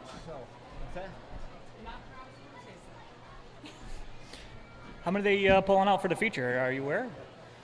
That was the first of 4 features that we're going to see tonight. Oh, that's right. And So they split the one and dones. They had such a good response to the one and dones that they opted to split the field. So we're going to see 2 rounds of one and done action for the compact chain and bang, which we're going to run through the lineups of those here in a moment. Then we've also got a round of the trucks, which will be a one and done, and the compact modifieds. All 17 of them will be on the track at one time. So this is going to be a lot of fun coming up here in just a few minutes. Give a quick rundown on the folks that are making the local derby happening. Guy Raymond's Derby Garage, sponsoring Ian Williams, our DJ. Upfront Auto Clinic, sponsoring Best Appearing Car. Tom's Service Center, doing the compact mod. Mad Dog Fur Love Grooming, and the Mad Dog Award. Michael's Auto Sales, Auto Plus of Whitney Point, Thornton Timber Management, Lakeside Bookkeeping, IOK Carpentry, and rounding them out, Greens Ace Home Center. Also the folks making tonight's program happen, Ultimate Derby from the host of Blizzard Bash, and coming up very soon, like literally around the corner, Battleground. Wow. Indoors, Freedom Hall, Louisville, Kentucky. That's the Louisville where they play basketball and everything. I mean, it's the real deal indoor derby. Excited about that one coming up for Ultimate Derby. We're going to be at Halloween Havoc with Stern Dirt. Nice. Out there with a pay-per-view event with Crash Course Live there. Smash It Demolition Derbies. They've got about a jillion different events coming up here all over Ohio, Kentucky, and West Virginia, helping make it possible. E2 Demolition Sliders and Catskill Fabrication and Performance. So one of the things that we hit on, we're going to be seeing some trucks. Dan Bolton, heck of a job with that full-size Dodge. What'd you think of that? He's super proud of it. I tell you what, he might be a truck guy from now on. And after watching and seeing some of the local stuff, I've got a couple trucks at the house. I'm thinking about really, I don't know if I'll get one done this year, but next year I think definitely a couple trucks are going to be in the cards. They look like they're definitely a lot of fun and up and coming in this area. They do all right for themselves, too. I mean, they earn their keep. They are a ton of fun to watch. Yes, they are. Was there trucks at in Middletown when you guys are down at Orange County Fair Speedway with spinning wheels? Yes, there was. They had a V8 class. They had a compact class, which was going to be a 4-cylinder and a 6-cylinder. However, given the car count and stuff, they combined them together. And then they had a junk run, which was trucks and vans. Had a few locals show up with vans, and when they seen the competition of the trucks, they decided they didn't want to play and loaded it and went home. Wow. Which is I'm really sorry to see.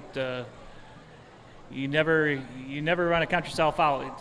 It's not always the best built vehicle that wins. I've been to Brookfield Wheel Days Yes. a million times, and every time they have a truck heat, they have huge trucks out there. They have full-size Suburbans and full-size Dodges and Chevys and stuff like that, and it's usually a minivan that ends up winning it because they Yes. take each other out.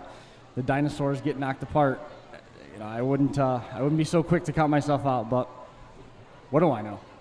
And everybody likes the underdogs anyway. Why not go out and give them a show and give them something to root for?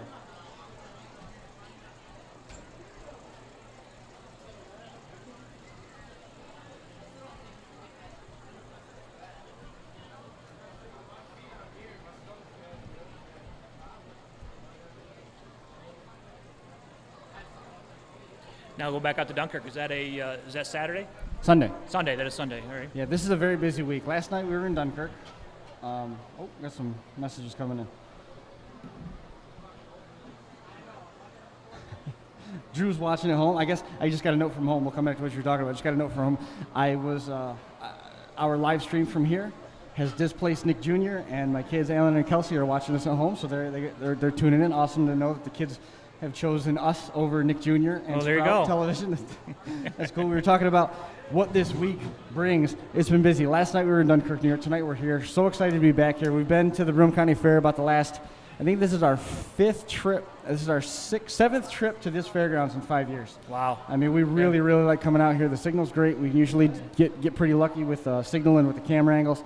Awesome to be here.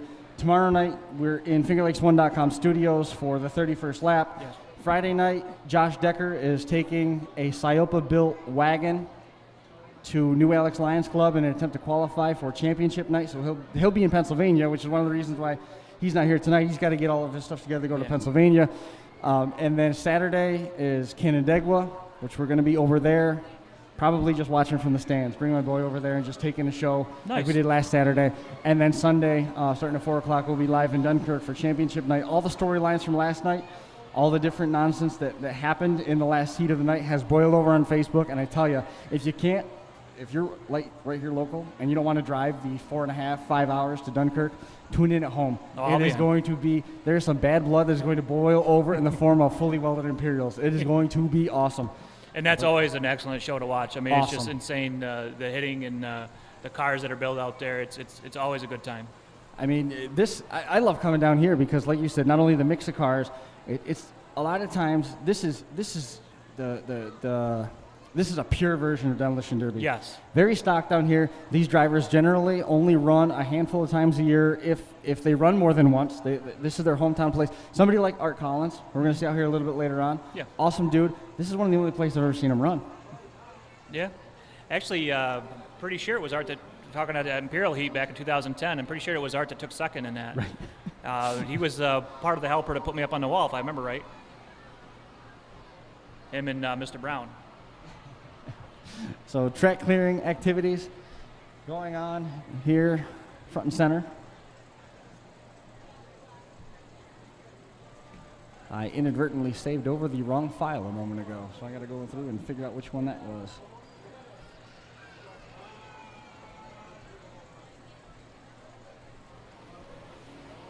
Let's try this one more time. Got to spread out the love to all the folks that help keep us here.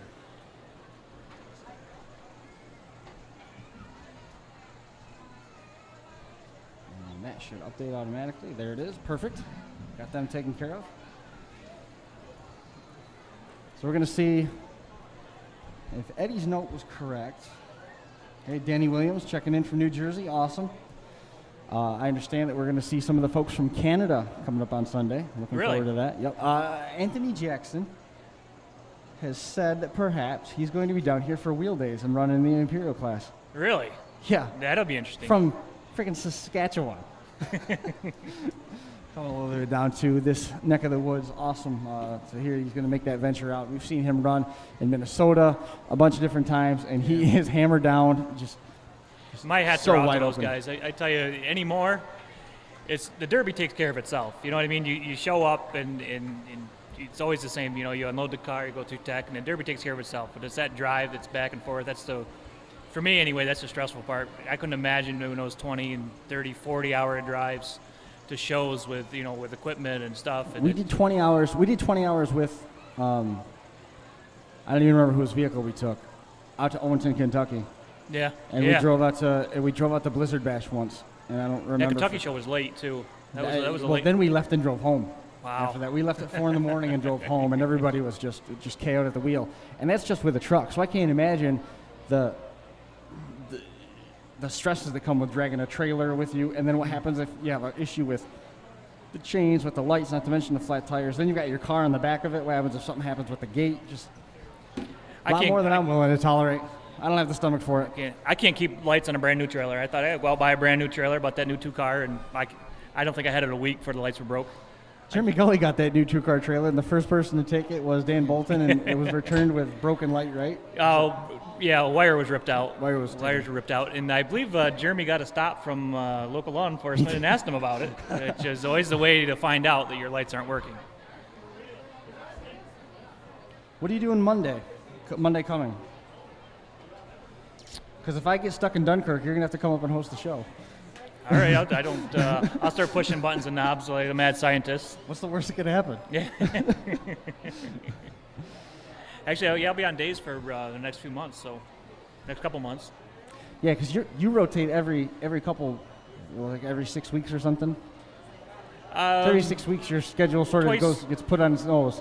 It changes up. It could change up twice a year, but I'm on a special circumstances where I'm at work now, and that's a day shift position, so let's enjoy that for the rest of the summer, and then back to afternoons. Is it easy for you to get time off? It is. To go to derbies? It is. That's probably the best thing about where I work is always if I need time off. I took today off, as a matter of fact. So.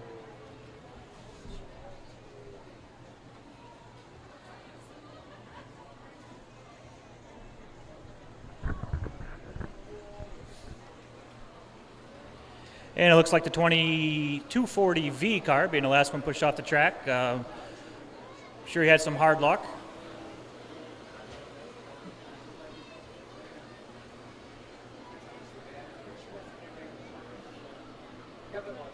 And our track is clearing off. I think the next heat should be ready to be staged.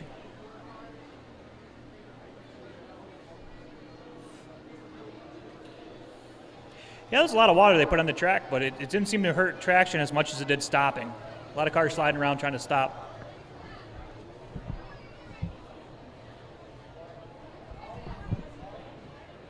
Would that be these? Yeah. It's not in here. It's not in there. 323. And I'm not sure who's in the 42 car, but in the 323 car is Ronnie Hines of Whitney Point. 69F is Don Fry Jr. from Binghamton. 3K is Kyle Enwin from Norwich. And in the 1157, we have Bert Bernard Sr. from Dryden. In the 717 car, we have Cody Wood of Lisle. 888, that's Angus Hines, driving one of the Toyota Camrys. We've got the 007 of Sean McLean. I think the only driver so far that we missed was the 5. There he is, Eric Hughes. And rounding it out is, well, we got a couple other surprises. The 38 is Jerry Harmon. That's the Heartstopper. So what we missed, I believe, was did we get the 03R? I didn't see it.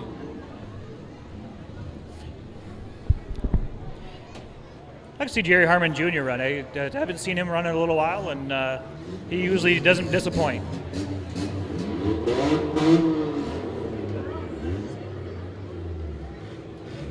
Of course, got the 888 at Tyler Eaton, and this he also is a driver to look for. He usually runs pretty hard.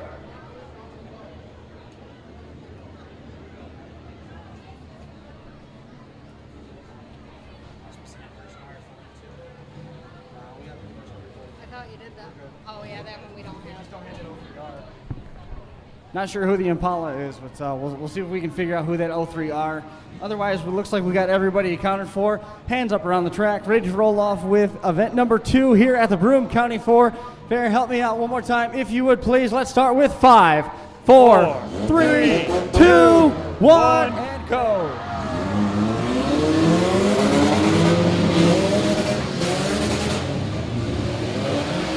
Eric Hughes quick to hit the rev limiter on that number 5.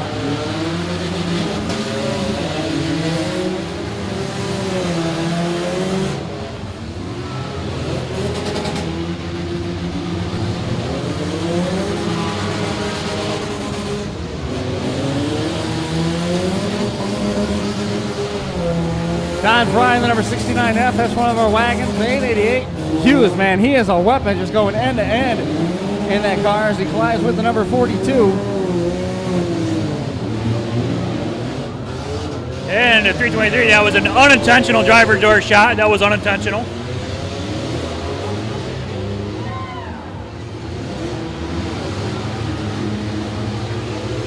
Here comes the 1157 measuring up.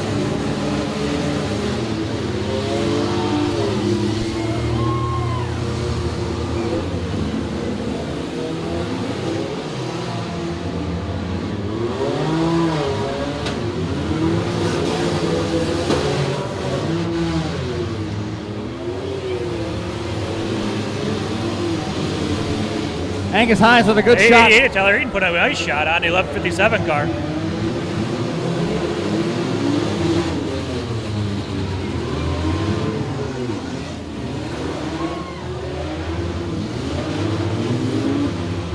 There goes the radiator on the 03 Junior. Steam pouring everywhere, water dumping out of the front as he backs into the 007. Drives into Sean McLean in that 007 wagon.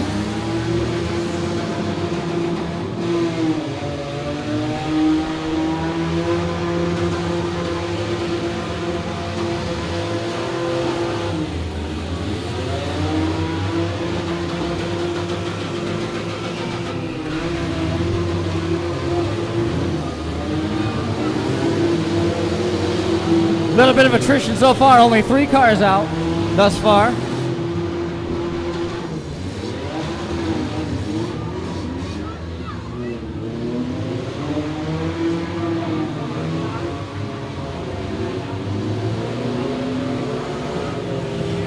O3R and that 96 Impala, 06 Impala, looked like he's done for the night.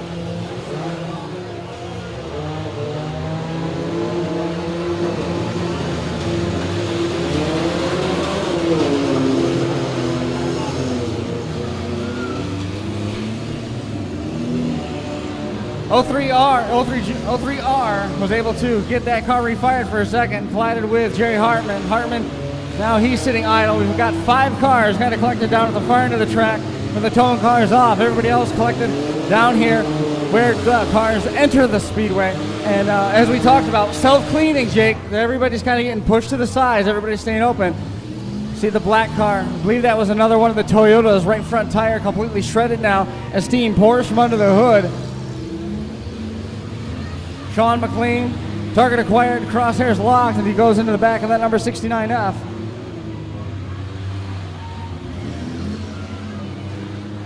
Got the 007 trying to push 69F out. That's Don Fry Jr. in the number 69. 888 Angus Hines. His nose still looking pretty clean in that Toyota. Hate now becoming a factor for that black and green car in the middle as the 323 tries to get himself out of a jam. Very pretty tight. That's Ronnie Hines. Ronnie Hines, another one of the regulars here. Still not sure who's in that number 42 as we've still got 6 cars under fire, and that's going to do it for the driver of that black and green car, neon green shirt for him as we see him piling in down here near the track entrance. Angus Hines trying to get that car nosed out, and he does.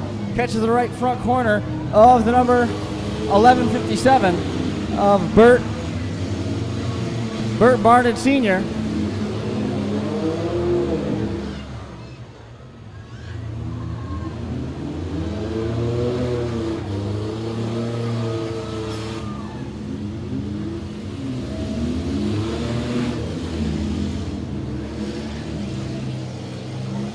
Looks like we're down to 6.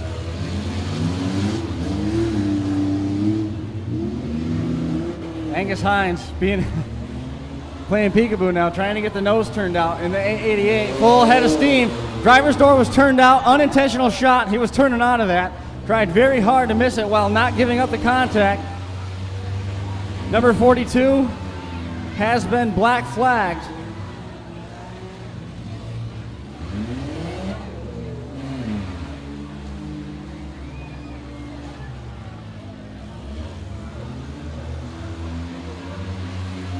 Angus Hines barreling in with a head full of steam as he hit the left rear corner of the 007. Sean McLean took that shot like a champ, just backed right out of it, kept going. Steam now pouring from under the hood of Angus Hines. Sure thought maybe he'd be able to pull away from that one, but that did some collateral damage, and he has stopped where he is. Looks like we could be down to 3.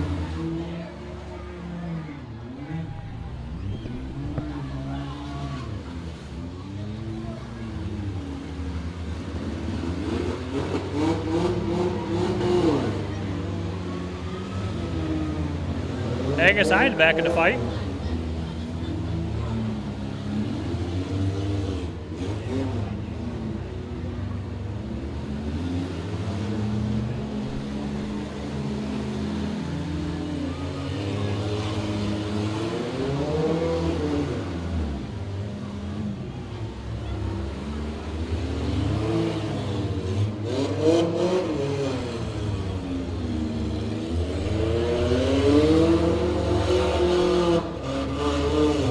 Angus Hines able to refire in that 88, like you were saying, Jake, because now he piles into the back of the number 69F. 69F looked like he was stuck for a moment, gets himself free at 11:57. Not a lot of activity in the cockpit of the 11:57. Burt Barnett holding still right now. The 007, Sean McLean, nose to nose with Angus Hines. Back tires are locked up on the number 69F. Don Fry barrel into the back of that wagon.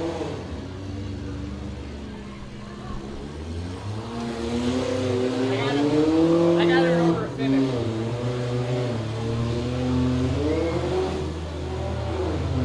So been a little bit of back and forth now. Down to 3, up to 4, down to 3, up to 4, up to 5, down to 4, down to 3 now. It's Angus Hines struggling to get some direction here. Slipping all over the place. That's going to count as an active hit. Stacks almost pointing for, oh, those are just HUD cutouts. I thought he had small stacks on that thing. Oh, Angus Hines put himself on the back of that GM right there.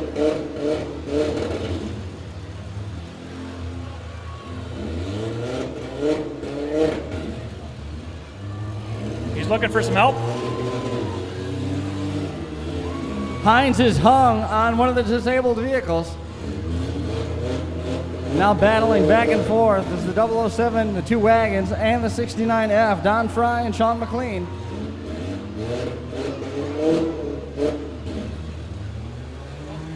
So far, we're through 2 heats, no red flags yet. Good to see that playing out the way that it is. That's pretty good, especially in a stock show. Can I do it during the break when the cars are quiet? Yeah, I'll get a move. There's somebody strapped? They're just stuck. He's not hurt. All right, there's a Kia that has to move. License plate GXK1115 and a Chevy Z71 39911JG. Both of those New York tags. Angus Hines all done in the number 888. This brings us down to our final moments.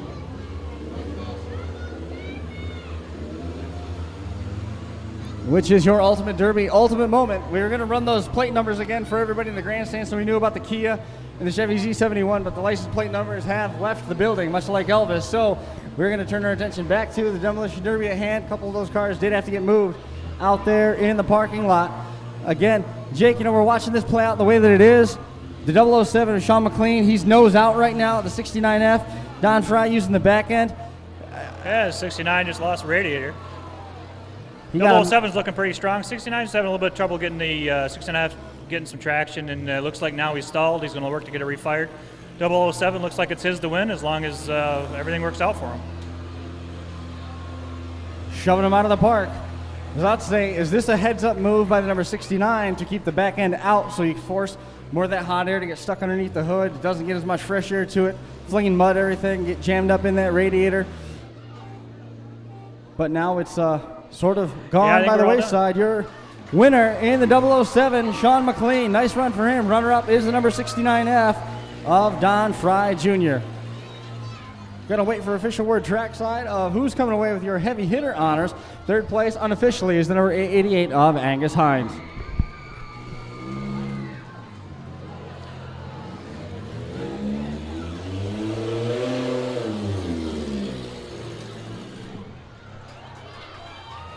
It's going to be difficult to pick heavy hitter out of this heat. There was a lot of people in contention.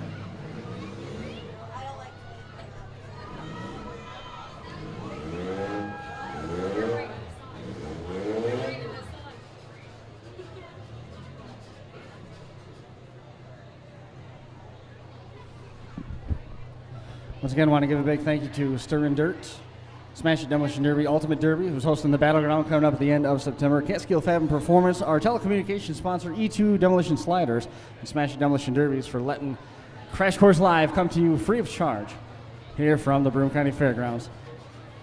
And now just watching trackside, waiting for official word on who our heavy hitter might be.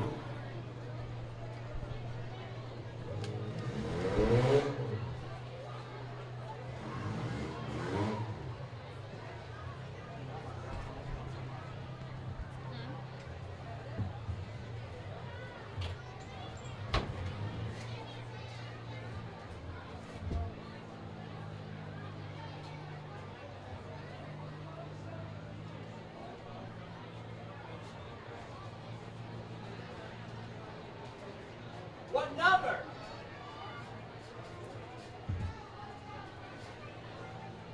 323.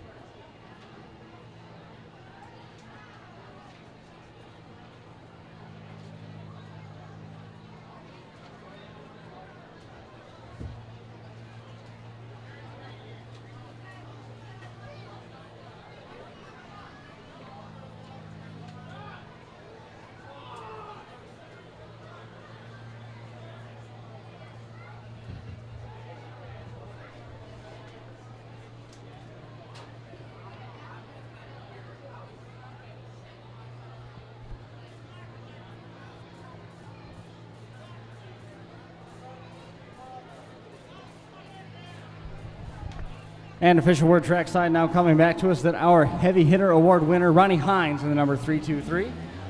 Well earned, well earned.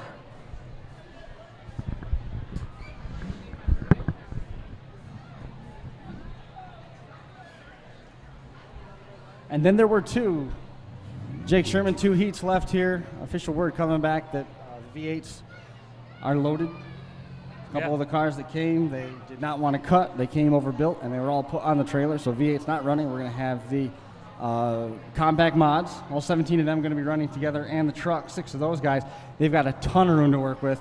Yes. Can we guarantee a rollover or not? What if they did a rolling start here with the trucks? I don't think you could do a rolling start. This is narrow track. And with the mud on there, actually, I think a rollover is probably unlikely tonight with the mud that we have, but you never know.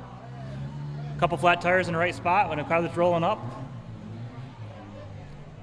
Thought I was going to try. I tried to have one down in Middletown last week. I had him up. Of course, he bought a brand new set of headers from Rick Clark, and first run on him, and I had a car come up over my hood, and I tried to push him over and smashed up my new headers. So, and I still didn't get him over. And you still? That's the worst part. I still didn't get him all the way over. Where'd you get the headers from? Rick Clark sent them down. I tell you what. They're DC headers, but I bought them off of Rick Clark. I called him up. Or I sent him a text message, and in less than 2 days, they were in my living room from a text message at night. I couldn't be happier with that kind of service. I needed them quick for a show, and man, he really delivered. Andy Lee, you remember Andy? Andy Lee, the young kid, helped us out a couple times. He qualified for his first full-size feature at his hometown fair this year. Really, that's awesome. And when he pulled out in a Buick Century, W-body, channeling his inner Sherman with a blue dipped roof sign from AFAB, and the car was all blue. Nice. Not only that, he had a Rick Clark shifter mounted right up high. Right up high, way up. There you go. There you go. That's good. You know, you see these guys, and of course you forget how much work it is when you're a lot younger and you're trying to go through college and get derby cars built. And, you know, your hats go off to those guys, you know, trying to work hard, you know, because they don't have, you're not working yet, don't really get the income coming in, and college and studying, and it's a lot of work in these cars out here, and so I'm glad to see it. So many of these guys borrow welders from each other. They swap tires and rims. They, you know, go ahead, take my motor, take my transmission. I mean, there's the camaraderie, and in Demolition Derby as a whole, it's not just limited to the county fair level. It's awesome how much back and forth there is here at this level. I mean, these drivers, they want to tear each other apart and disable one another's vehicles, but nonetheless, they trade parts in the pits to fix stuff in between in situations where we're running heats and features. We don't have that case tonight, but nonetheless, they'd be helping one another if we were. We go to the national shows, and the same thing's happening. Oh, yeah, I mean, we're talking about 10, 20, 30,000 to win features, and they're like, yeah, go ahead and take this, take that, whatever. And then we're not, you know, you're not talking about, you know, distributor cap or something. I mean, I've been to a couple of shows like, you know, Badge, though, guys are handing over, you know, $500-$600 carburetors to their competition. I mean, that's impressive. Do you remember Spring Explosion? It would have been like 2013 maybe, when Bobby Brockway and Team Guard, it came down to the Johnston's crew. Yes. In the pits, Jeremy Guard was delivering a motor to a driver who had come down from Canada to pick up this Guard power plant. Adam Fushi, who runs a Guard motor, was on Team Guard, and Jeremy Guard, team captain, his motor builder, made the assessment that the motor in Fushi's car was no good. This is a pressurized Spring Explosion car. So this is a Crown Vic. Everything is all pressurized. It's pushed down. They pulled the motor out. They borrowed the motor from the Canadian. The motor. Wow. Dropped it into the pits. They changed the motor in about an hour in the rain. They got it in. They never even pulled the transmission out of the car. Repressurized it. They took a fork truck and took the front of the duckbill, the pulley protector, and shoved it back far enough so that it could make contact with the transmission. Bolted the thing down, and he ran. Wow. I mean, imagine that. I mean,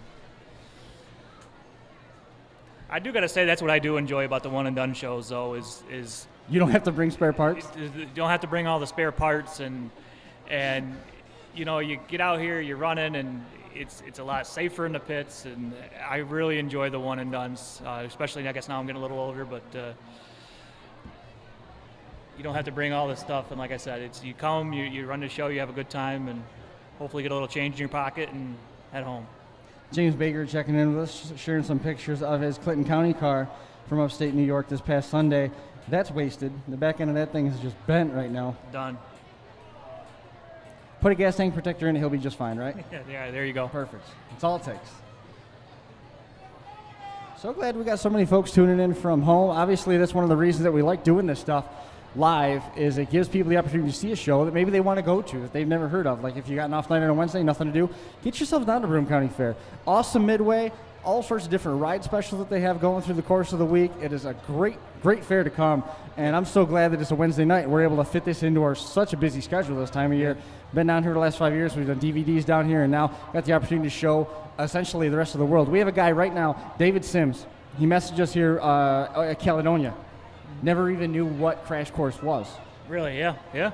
Tuned in. He messaged me. When we went live, it was 11 o'clock at home for him in the United Kingdom. He's from Britain. Wow. He's watched the last year. He was up until 2 o'clock this morning, his time, watching Dunkirk. Went to work at 6 o'clock, and he said he's doing it again tonight. He couldn't wait to see what Broome County Fair was all about, because that's awesome. We had talked last night about coming down here and how different this was versus what we saw up there. So looks like we're ready to bring the trucks out onto the racing surface.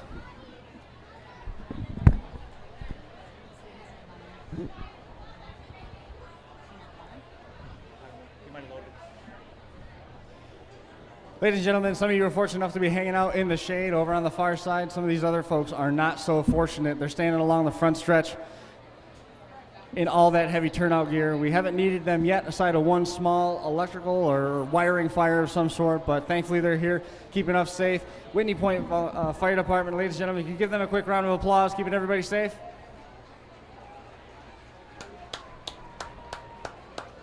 All the safety crews working overtime, enduring the heat, trying to make sure everything stays together in one piece for us here at the Broome County Fair. Getting ready for the trucks to come out onto the track.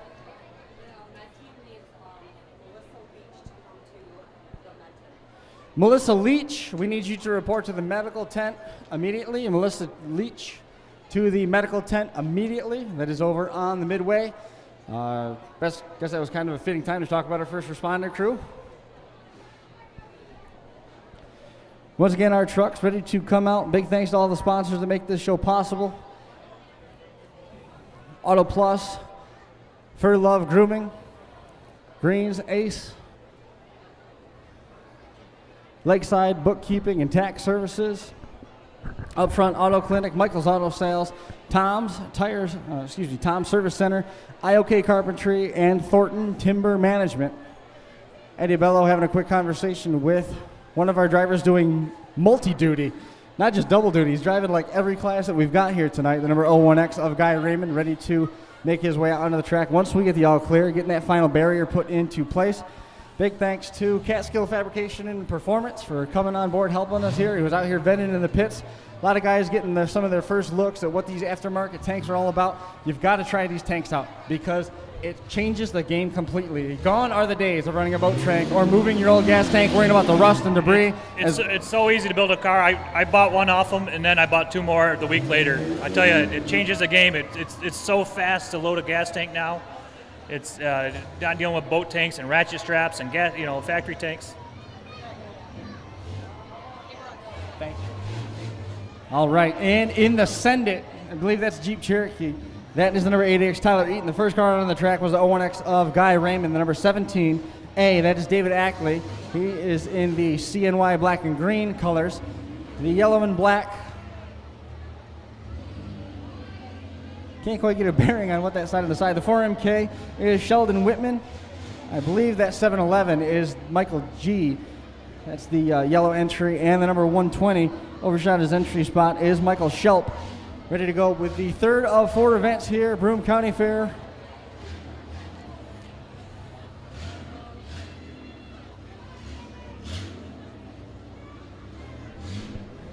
This I'd be interested to watch. These guys get a little traction. There's a couple hitters in this heat. They'll have this burned off in no time. It's going to be awesome. Look at the bumper welded on the front of that number 88X.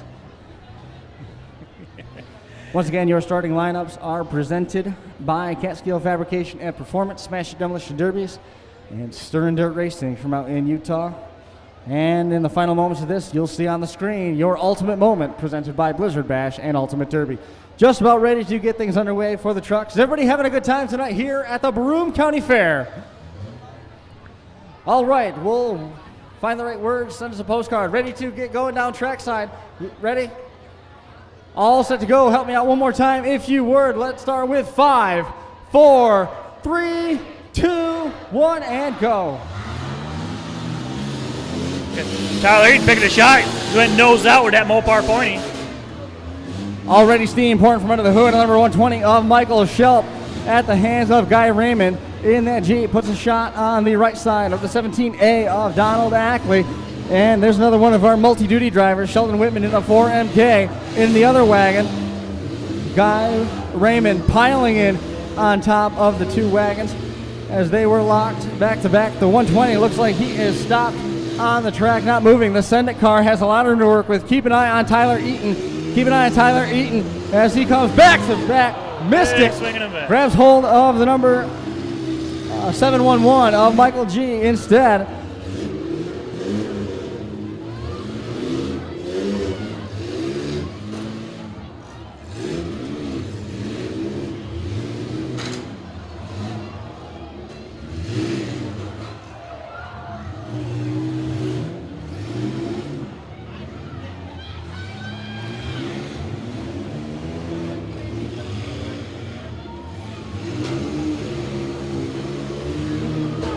Big shot right number there. 17, 17. Women of business. Man, did you see Tyler Eaton pull his hand out of the way? He jammed his wrist hard when he took that shot. And now trying to be all done with that number 17A of Donald Ackley. Couldn't get him up over the blocks. It did knock the barrier over. Trying to navigate his way back around with the back end out is Michael G in that 711. Here he comes piling in. The Send It the 88X of Tyler Eaton now, still mired in the back of that number 17A of Ackley.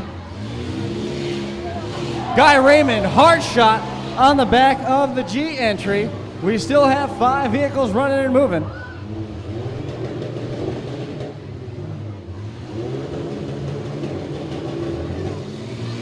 Sounds like a transmission has let go or a CV on the 4MK of Sheldon Whitman. You can hear that motor, just RPM, no resistance on it.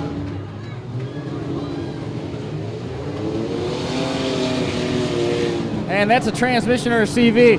He's been putting it in drive and putting it in reverse. Neither one's doing anything. And at this point, neither wheel is turning. That's unfortunate. Tough break for the 4MK. He is officially on the clock. Going back to back, Guy Raymond. Look at the head snap back. That was it there. Man, what a shot Guy Raymond just delivered on the 711 of Michael G. It's a good thing that chin strap was on. There's someone be in the back seat. Because it held his head to his body. Man.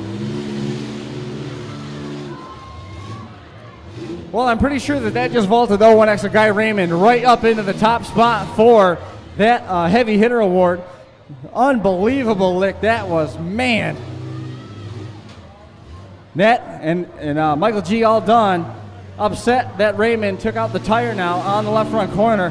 Believe he's all done. He's really slinging stuff around outside the cockpit with a lot of frustration. What a shot that was. Beginning of the end for Michael in that 711. Down to 3 now in the 17A of David Ackley, along with the tribute send it 368 on the side of the 88X of Tyler Eaton. Here comes Guy Raymond. Puts a shot. Those two pretty good friends.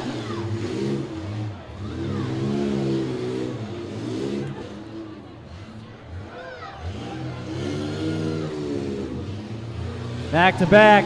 Got a lot of track to work with now. Here comes Guy Raymond. Watch him. Ooh. Big swing and a miss. Just missed off center. If those two hit centered, boy, that would have been a heck of a neck snapper right there.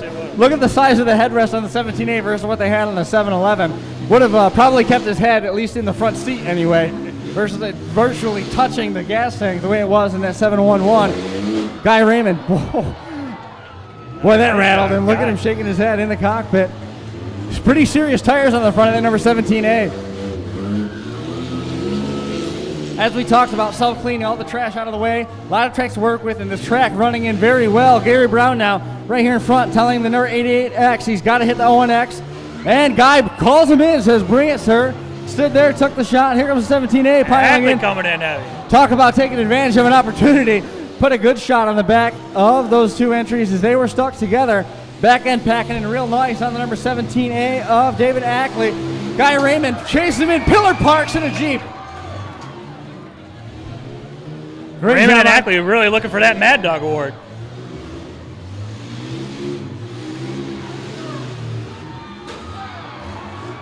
Now, these two build out of the same shop, but they are definitely taking apart each other.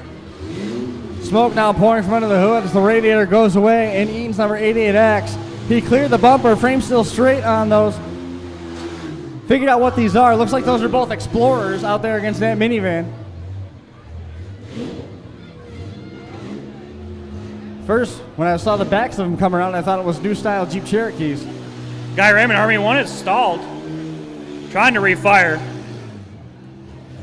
Raymond stalled. He's trying to get that started. The 88X smoking heavily right now. The car that looks like it's in the best shape is the number 17 of David Ackley. What do we tell you about those minivans, though? And 17 at David Ackley looking to line up for something big. And here he comes in. Tyler Eaton, heads up driving, got out of the way. He had a car next to him to help soften the blow if he did get caught. Backed into that little bit of an alcove. Good move. Guy Raymond looks like he is all done. Tough break for Guy Raymond, going home unofficially in the third spot. Here comes in for another. Nice, yeah. Column shifter on that Explorer. Is using the nose. Tyler Eaton goes right in the back of the number 17A of David Ackley. Great action here in the SUV heat. Ackley backs it out of the blocks again. steam starting to get a little bit thinner now, coming out from that engine hole in Tyler Eaton's number 88. I don't want to get too close to those blocks. Trust me, I've been over them a few times. I mean, I get the fact that he's making qualifying contact, he's keeping the fans happy, but what are these shots actually doing other than trying to get the 17A to maybe stall, but he's not putting wheel shots on, not making any nose contact. Now the tides have turned. Eaton's car, the back bumper has fallen down slightly, and the number 17 is getting body metal only. Good axle Dave shot. Ackley put a nice shot. Real nice shot. Axles only there. The bumper made contact. Even though it's punching in on the bottom, it still was able to get a hold of the number 88. And this is what I like to see here. He says he's going to go ahead and make himself a big shot. This is your Ultimate Derby ultimate moment. Full track shot. But the number 88X able to refire now. Flat left rear tire. Frame rail starting to look at each other in the back of Eaton's number 88X. I can't believe how clean the number 17A is. He hasn't even had to use the front of that.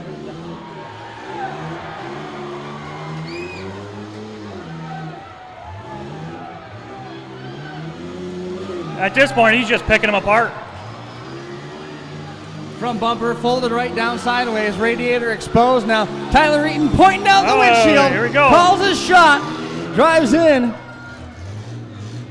He's now hitting with a core support, and whatever radiator is left in that is collapsing against the block. I mean, he has shoved the nose of that back a long way. Look where those front tires are in relation to the fender.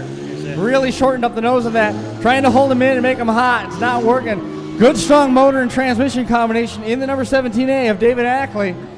How many David Ackley fans have we got out here in that minivan?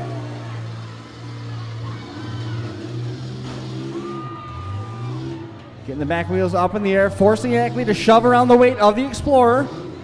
17A still in the catbird seat, I gotta believe, Jake. Looking real healthy in the 17A. Steam now pouring out from under the front, flat left rear tire. Nose shortened, back end shortened on the number 88. 88 obviously laboring with that left rear tire. The best thing right now that he could have happen is he spits that tire completely and just works on the rim. You know, that tire affecting him a lot right now. Looks like he could almost be digging himself a hole. Ackley being told that there he goes, barely able to back it up, smoke pouring as that rim spins loose in the tire. As Ackley, another big shot on the right front corner. It'll buff out. He couldn't get any more room for a bigger shot there.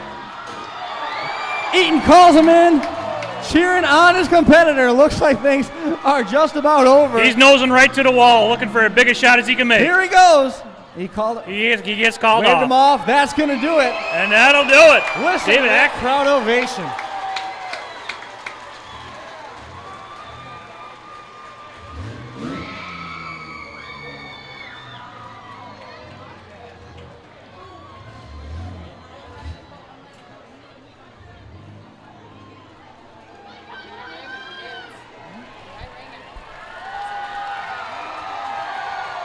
He's out of the car. Let him hear it.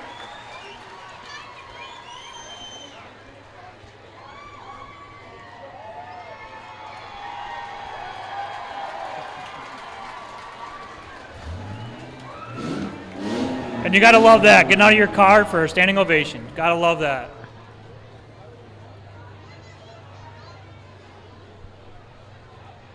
All right. So, ladies and gentlemen, I need a little bit of your help. The officials have come to a stalemate trying to decide who gets tonight's Heavy Hitter Award. So we're going to put it in the hands of you fans here, starting first in the running, the number 01X of Guy Raymond, Army of One.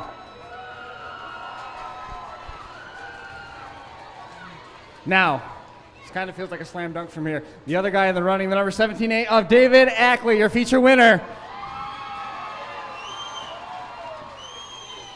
David Ackley coming away with a double dip, a trophy for winning and a trophy for winning tonight's Heavy Hitter Awards. Great job by David Ackley in our trucks feature.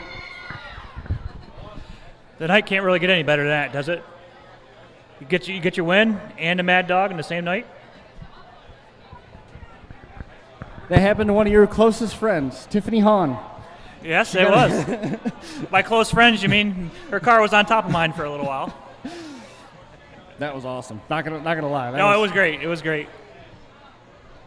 Fast for cash in your heat. She got win and Mad Dog. One more hit. she would have been done. The distributor was touching the firewall. Well, it's like last Sunday. Of course, we all know that Josh Decker's been trying to beat Brett Relier for a long time. Brett Relier come in for one big last hit, broke his drive shaft. All Josh had to do was refire, and he would have took it. Just couldn't get it going.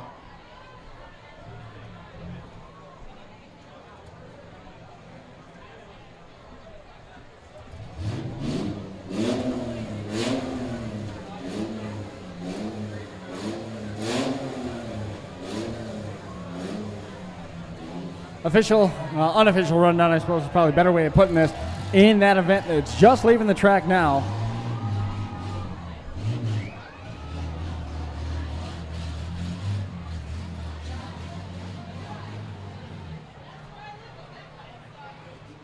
We'll get that for you here momentarily. Official rundown coming to you Trackside, presented by Smash Demolition Derby, E2 Sliders, and Catskill Fabrication and Performance. Number 17A, David Ackley, your winner, and Heavy Hitter Award winner. Tyler Eaton second. Guy Raymond goes in the books third. Michael Gee fourth. I mean, he took a shot when his head snapped backwards. Man, what a lick that was. Sheldon Whitman Yeah, he'd definitely be feeling behind that him. tomorrow. Michael Shelp coming in sixth out of six. Last round of action, ready to come out onto the track momentarily. Excited to be with you here, coming to you live from the Broome County Fair. And the Mad Dog Award not identified, so we'll just run through everybody. Guy Raven's Derby Garage sponsoring Ian Williams, the event DJ that you heard here tonight. You'll probably be hearing a little bit more music later on. Upfront Auto Clinic, best appearing car trophy, $100 cash and a trophy. Upfront is a fantastic shop on Upper Front Street in Whitney Point, in Binghamton. Had the wrong list. Upper Front Street in Binghamton that has great reputation for honesty and quality service. For auto service, please call 607-722-1221. Tom Service Center, one of the many compact Mad Dog Award sponsors, $100 cash and trophy from Tom Service Center. They are located at 132 East Service Highway in Binghamton, servicing vehicles for AC and heating repair, alignment repairs, auto and body work, brake repairs, audio and video installation, electrical repair, radiator repair, machine shop services. Call 607-724-1774. Book an appointment or hear more about Tom Service Center. For Love Grooming, for the love of all dogs, 607-634-4046 in Whitney Point. They are located right here in town. They accept all dog breeds. You can call Jamie, 607-634-4046, to book an appointment or learn more about the dog grooming, another one of our Mad Dog sponsors. Michael's Auto Sales, the Mad Dog, all of them giving it $100 cash and a trophy. He is right in Whitney Point, across from the fair. No credit, bad credit. Credit as bad as Jake Sherman's, who's in the booth with me tonight. No problem. Michael will help you get into a car that you need. I hear he's got the NASCAR and the 61 Dodge. You can't decide between which one you're going to bring home tonight, can you? I might go back and take a look at that slingshot that he's got. All black. It's a nice looking ride. I haven't rode one yet. I'm going to have to take one for a spin. Stop in to see him or visit MikeApprovesAll.com. Thanks a lot, by the way, for coming up and working with me tonight. It would have been a battle trying to cover this by myself. It'd be great to have somebody to talk to. Ryan Ostrander jumping in to help on the cameras. Thanks to everybody for making Crash Course part of the 2016 Broome County Fair.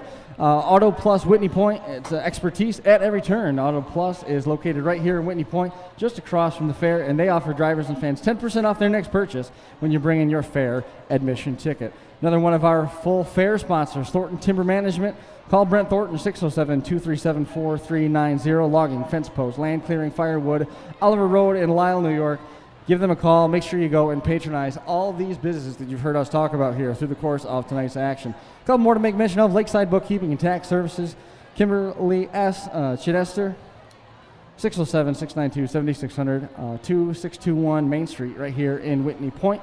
Lakeside Bookkeeping and Tax Services. IOK Carpentry, your source for spray foam installation, all types of roofing. They specialize in high quality, highly reflective white rubber roofing. You can get a hold of them at iokcarpentry@gmail.com or call 607-206-8636. Rounding them out, Green's Ace Home Center at 2563 West Main Street right here in Whitney Point. Paint, tools, electrical, plumbing, hardware, feed, lumber, Carhartt clothing, steel power equipment, and more. 607-692-3400. Jake, this is what we've been waiting for, man. The modified compacts are coming up next. take you through Some of the things like what's real nice, especially at a stock show, you usually see a lot of red flags, fires, that kind of stuff. It's been great. It hasn't been a red flag and yet. they are quick clearing the track. Yep. Holy cow.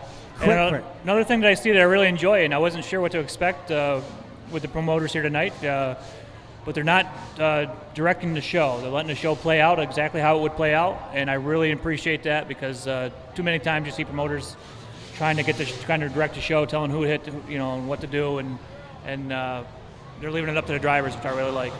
It's awesome. Well, I hear some buzzing like bumblebees off in the distance, so it sounds like our modified compact is just about ready to pull out onto the track.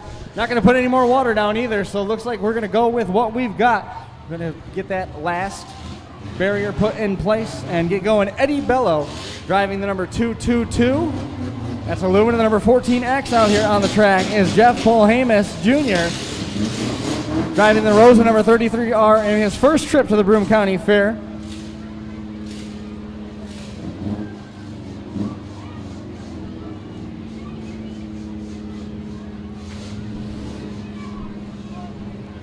Missed him. Let's number 17. That is Shiloh Smith. 01X Guy Raymond. 88X Tyler Eaton. Back out here again one more time. Here comes the number 43.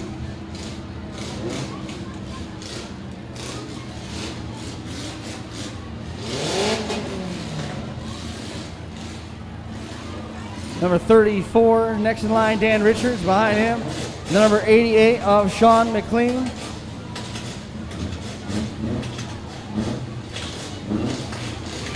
(32X) next in line, Peyton Backus.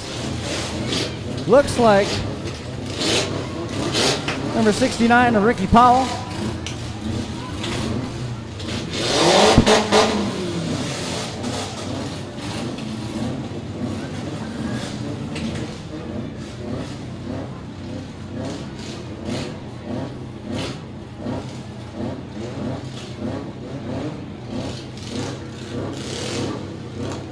I tell you, the McCord wagons are looking pretty stout. Once again, missing a couple cars from the entry list. Rounding out the number 40 is Derek Farron in the Volvo. Ladies and gentlemen, this is what we've been waiting for all night. Our main event of the evening.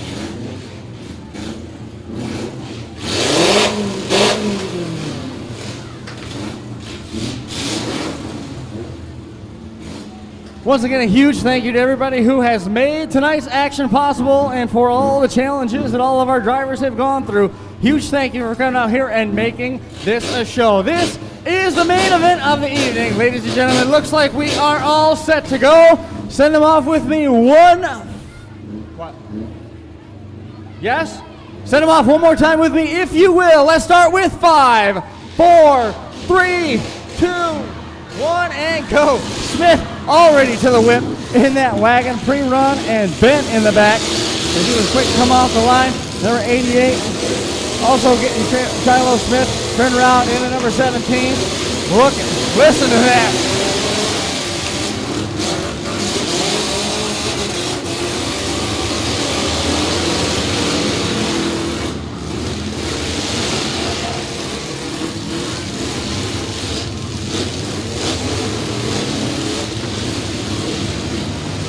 Peyton back is taking a hard door shot. I don't even think Jeremy Smith knew about it when he was going backwards in at number 6 back. Eric Hughes in the 5. Jesse Lovejoy in the 18. Tim Williams in the 22. Dan Richards in the 34. Kevin Brown in the 42. 110 is Richard Hurlbert. 114 Mitch Hurlbert. Eddie Bello in the 222. Goes hard backwards at number 43. Chasing him down is, I guess that's the number 22 maybe, of Tim Williams. Richards quick to return the favor. And there goes number 88 of Sean McLean in on top of the number 22 or 69 or whatever it might be.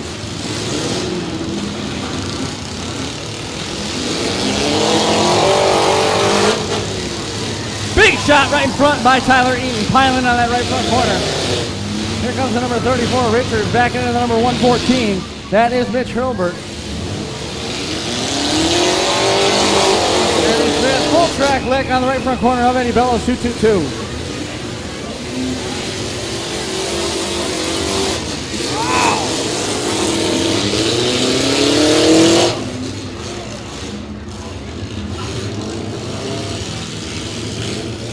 They are getting after it.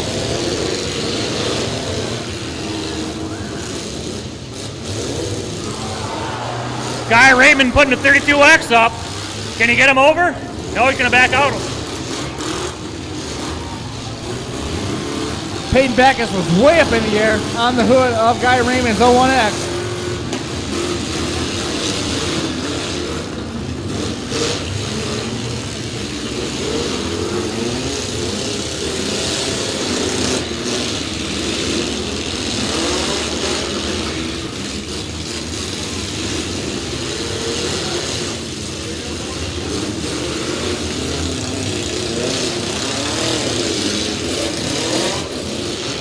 Number 18, Jesse Lovejoy, more of those half-drunk racing colors. Good to see so many of those tribute cars out there on the track tonight.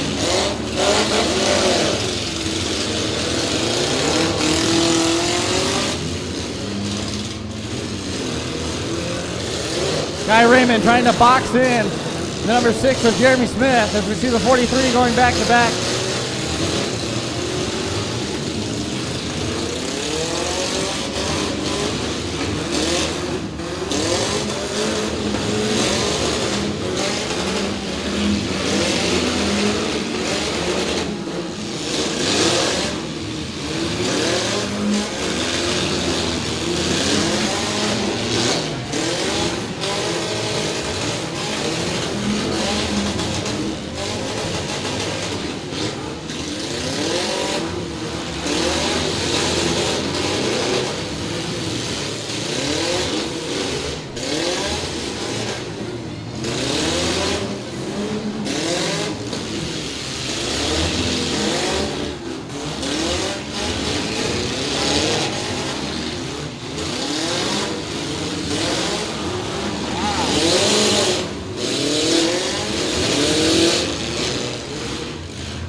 Big hit by Tyler Eaton.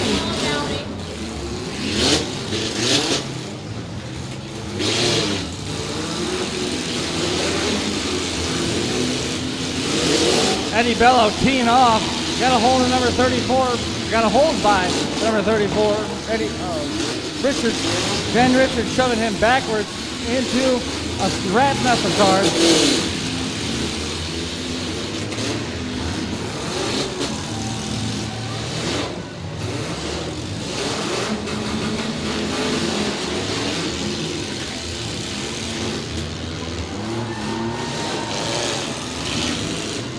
Hughes car up on the wall.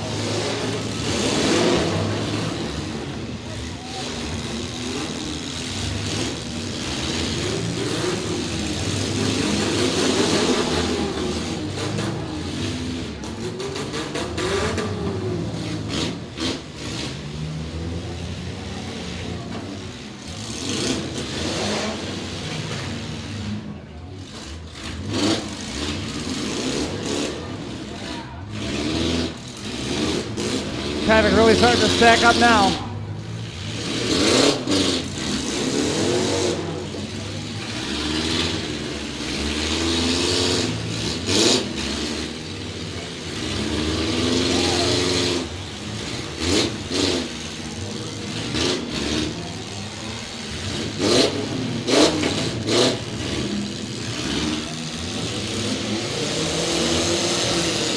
Big shot by Richards.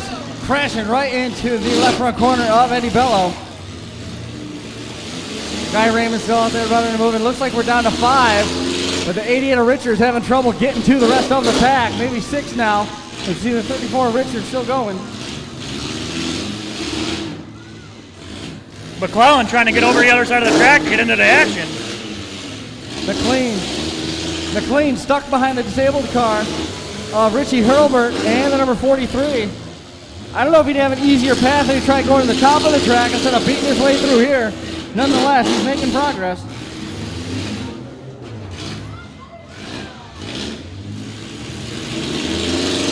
Eric Hughes out there in the number 5, driving in the Rosa car. And the number 43. Guy Raymond's going to come down and find him. Good nose-to-nose shot. Guy Raymond desperately wants to win this show. And he has just made a hole for McLean to get out of. As you see the other 4 cars down here, basically 3-on-1 for Hughes as Eddie Bello, Dan Richards, and the 88X of Eaton teeing off on that orange Rosa car.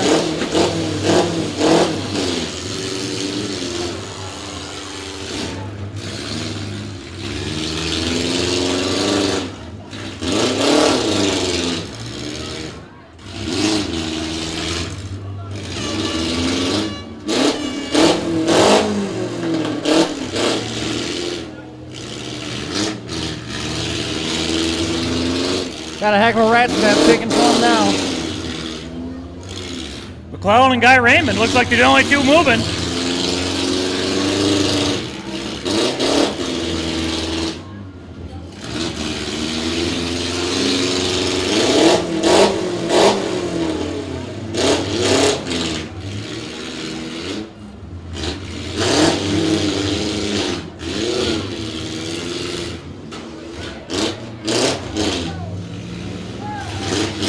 There we go. Now they're found their way out.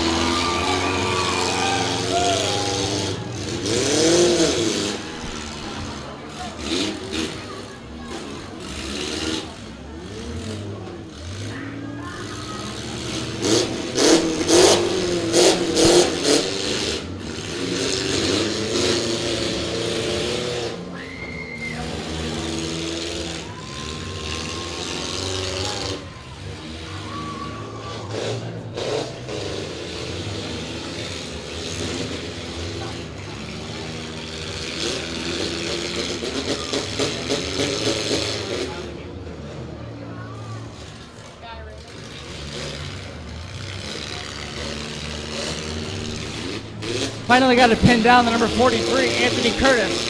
He's run here forever, had a great run in a truck. Unfortunately, got the information too late. He was really jammed up in the middle of that knot of traffic. And now it looks like we have lost the number 5 of Eric Hughes. Could be down to 5 entries.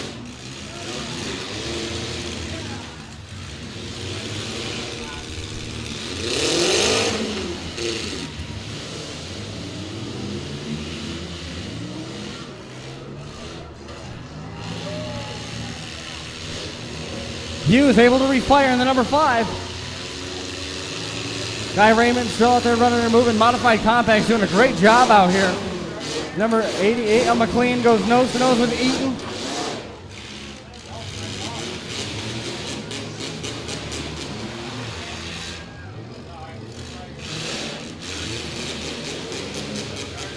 Sounds like the transmission or a drive shaft has gone out of the number 5, the Hughes car. That Rosa number 33R with 5 on the roof. Unfortunate for Hughes. Looks like he might be all done. Also, smoke pouring from the nose of the number 88 of McLean. The front suspension looks like it may be collapsing. At least the rail's dropping.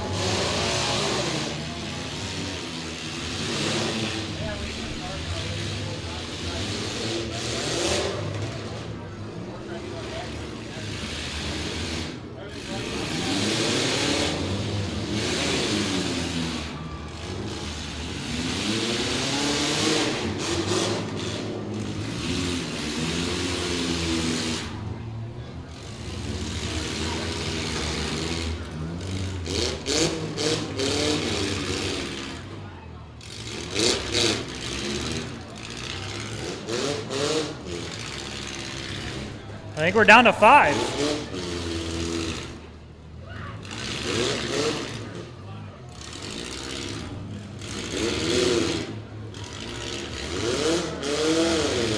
Looks like Eddie Bello left the bumper up in front of that Lumina.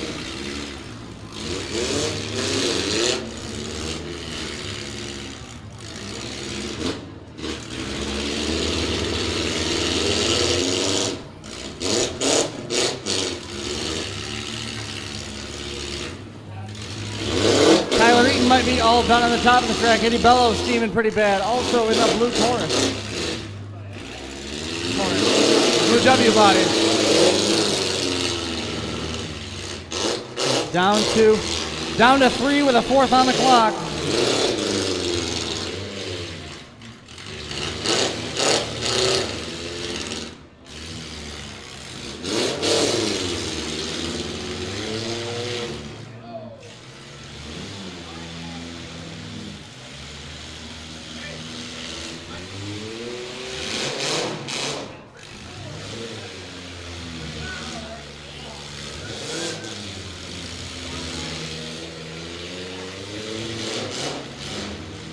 So still running and moving. We've got 3 of them out there. Eddie Bella looks like he is all done in the 222.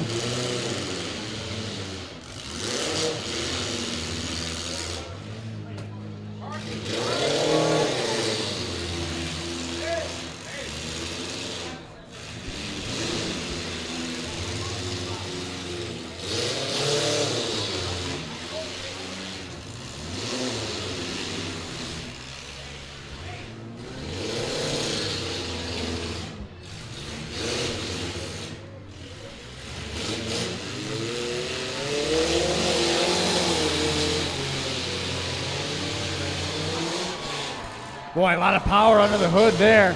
As you see the 34, this is very clearly, just so you know, 2-on-1. The 2 wagons, Richards and McLean, building with Jeremy Smith and Guy Raymond, literally an army of 1 right now. Flat left front tire as he continues to chase his way towards the victory.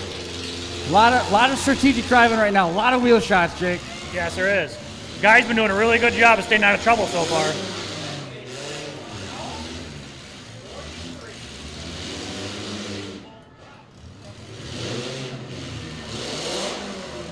Monster trucking right over the right front corner. Did you see that?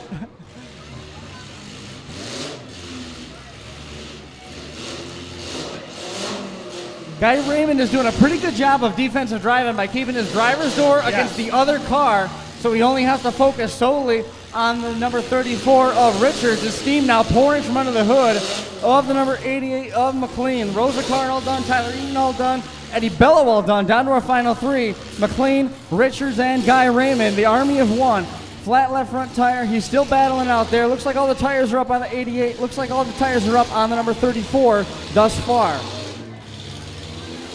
You can smell the Downy a little bit ago. It was awesome to smell that. Yes, it was.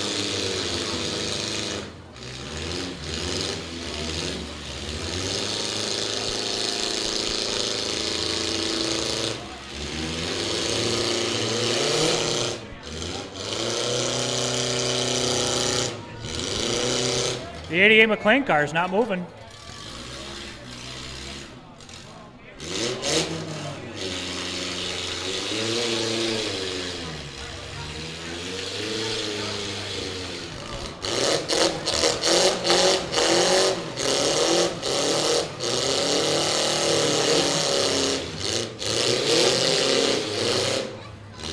McLean looks like he's all done. That plume of smoke, man, these little motors, they do not take the heat well, do they? Once they start steaming, they get real tight, real fast. They get real hot. They don't want to run.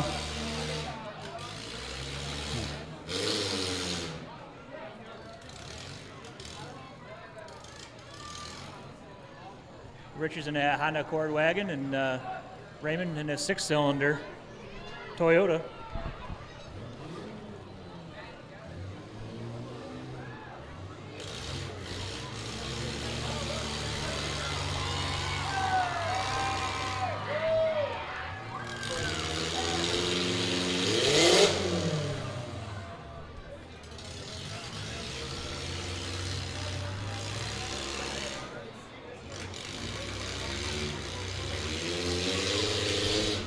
Still battling it out. Guy Raymond and the number 34 of Dan Richards. Guy really pushing steam bad now from under the hood of that 01X. Desperately wants to come away with at least 1 victory out of all of the cars that he has gone through here this evening. Back end chucking around real bad.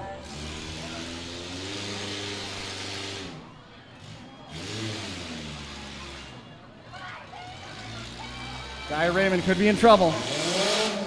Shoved right to the wall. Now steam starting to pour from under the hood of Richards' car. Looks like he could have a valve going bad. And he really gets after it. A lot of blow by. Putting Guy Raymond up on the blocks now. Pull that down just a touch. Nope, other way. Pull the handle down. Good, right there. Stop. This is your Ultimate Derby ultimate moment for Dan Richards. Trying to come away with a championship here at the Broome County Fair. Has parked on him. He's pulling away, looking for one more shot.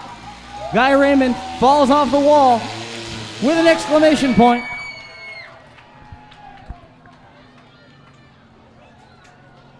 What a meaningful win this would be for Dan Richards. The clock is ticking now. Sand's getting thin in the hourglass for Guy Raymond. Officials waving him in for one last shot. There it is. The blocks rocking back and forth. Guy Raymond dangling perilously up in the air. Not much he can do. That's going to do it. Your feature winner in the Modified Compact is number 34 of Dan Richards. He definitely had to work for that, I tell you. No question.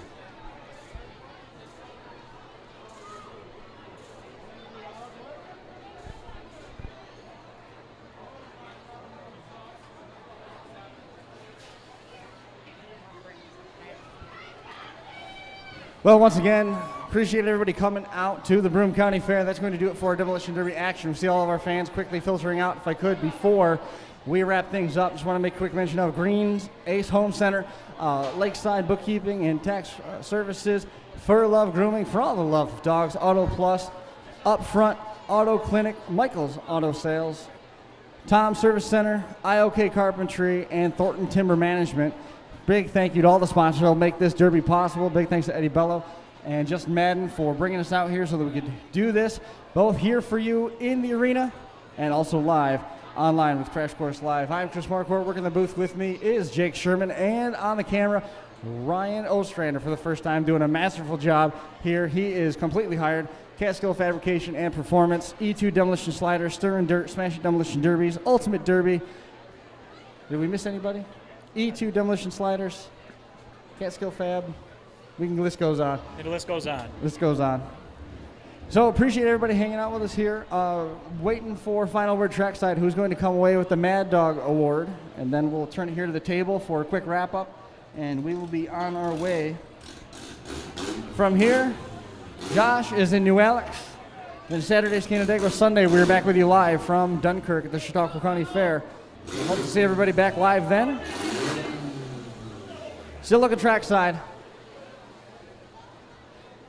First place, as we know, is the number 34 of Dan Richards. Second place, as we know, is the number 01X of Guy Raymond. Third place, unofficially, will be the number 88 of, I believe that was Sean McLean.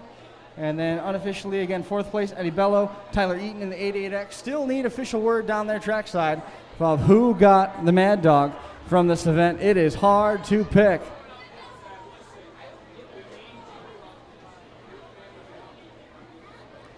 Then we'll come in for a quick wrap up here. And we will get on our way, headed back to Waterloo for a little bit of rest. You're headed back only half hour to Sherburne. We got about 2 hours in front of us.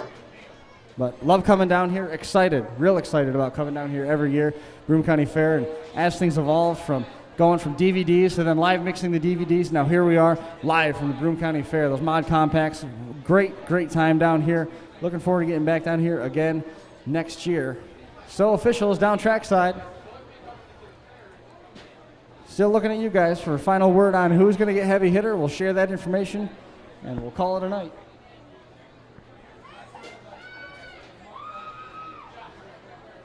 First place is the number 34 of Dan Richards. We've gone over this a couple times. We're looking for heavy hitter in the second place, 01X of Guy Raymond. Third place, Sean McLean in the number 88. Heavy hitter award going to be given to, drum roll please, Anthony Curtis did some damage to number 43. Guy Raymond certainly raised the bar, picked up the tempo in that 01X.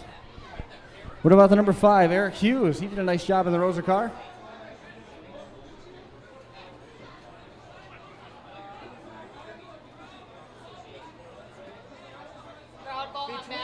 Between who?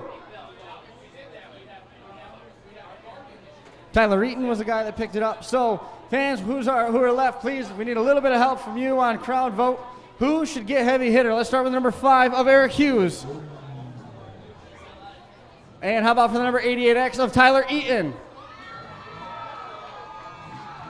Sounds like the crowd is behind Tyler Eaton in the number 88X for Mad Dog. All right. So, Jake, just to recap, wrap up what we saw here through the course of the evening. Modified Compacts first place. We've gone over it a couple times now. Dan Richards in the number 34. Guy Raymond in the 01X. Sean McLean coming home third in the number 88. Mad Dog over in the number 88X of Tyler Eaton. In the first heat that we saw, one of the chain and bang divisions, Justin Lovejoy over Sheldon Whitman. Wayne Teeter, third place, and Mad Dog. If he would have lifted off the pedal a little, maybe he could have won the thing. Great run. Yeah. Wayne Teeter, real aggressive. 007, Sean McLean winning the second chain and bang division. Don Fry Jr. and Angus Hines filling your top three. Ronnie Hines coming through with the Mad Dog Award. And in the trucks, David Ackley, a thrilling run. First place and heavy hitter award for David. Tyler Eaton, Guy Raymond filling your top three. Michael G., Sheldon Whitman, and Michael Schulp rounding out the order in the trucks. Just losing our daylight. Any final thoughts here, Jake, before we get out of here? No, that last heat was certainly high-paced and well-earned for our winners down there. Got some noise down there. Maybe they'll start them up and do them again. But did you enjoy it? I mean, they ran the wheels off at the trucks, the trucks SUVs. That was an awesome show. And the chain and bang cars, they held up great. Yeah. They held up pretty well, all things Yeah, they considered. held up really well. You could see a little bit of the driver frustration the first couple of heats with a little bit with the water that was on the track. They were just trying to make them big hits and just couldn't get up to speed. But it started to tack up, and this last heat started getting a little bit of speed up, and them guys were definitely hitting.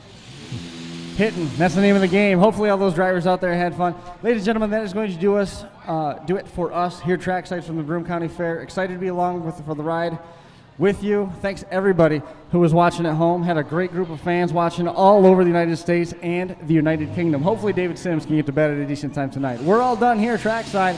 In lieu of a formal finish, ladies and gentlemen, just one final time, I would like to leave you with this. Some final remembrances. Again, of Rick Engelhart, Jesse Howe, and Mike Smith, drivers who did so much for so many people, and a couple of those drivers who did so well here, year in and year out. That's going to do it for us here trackside at the Broome County Fair.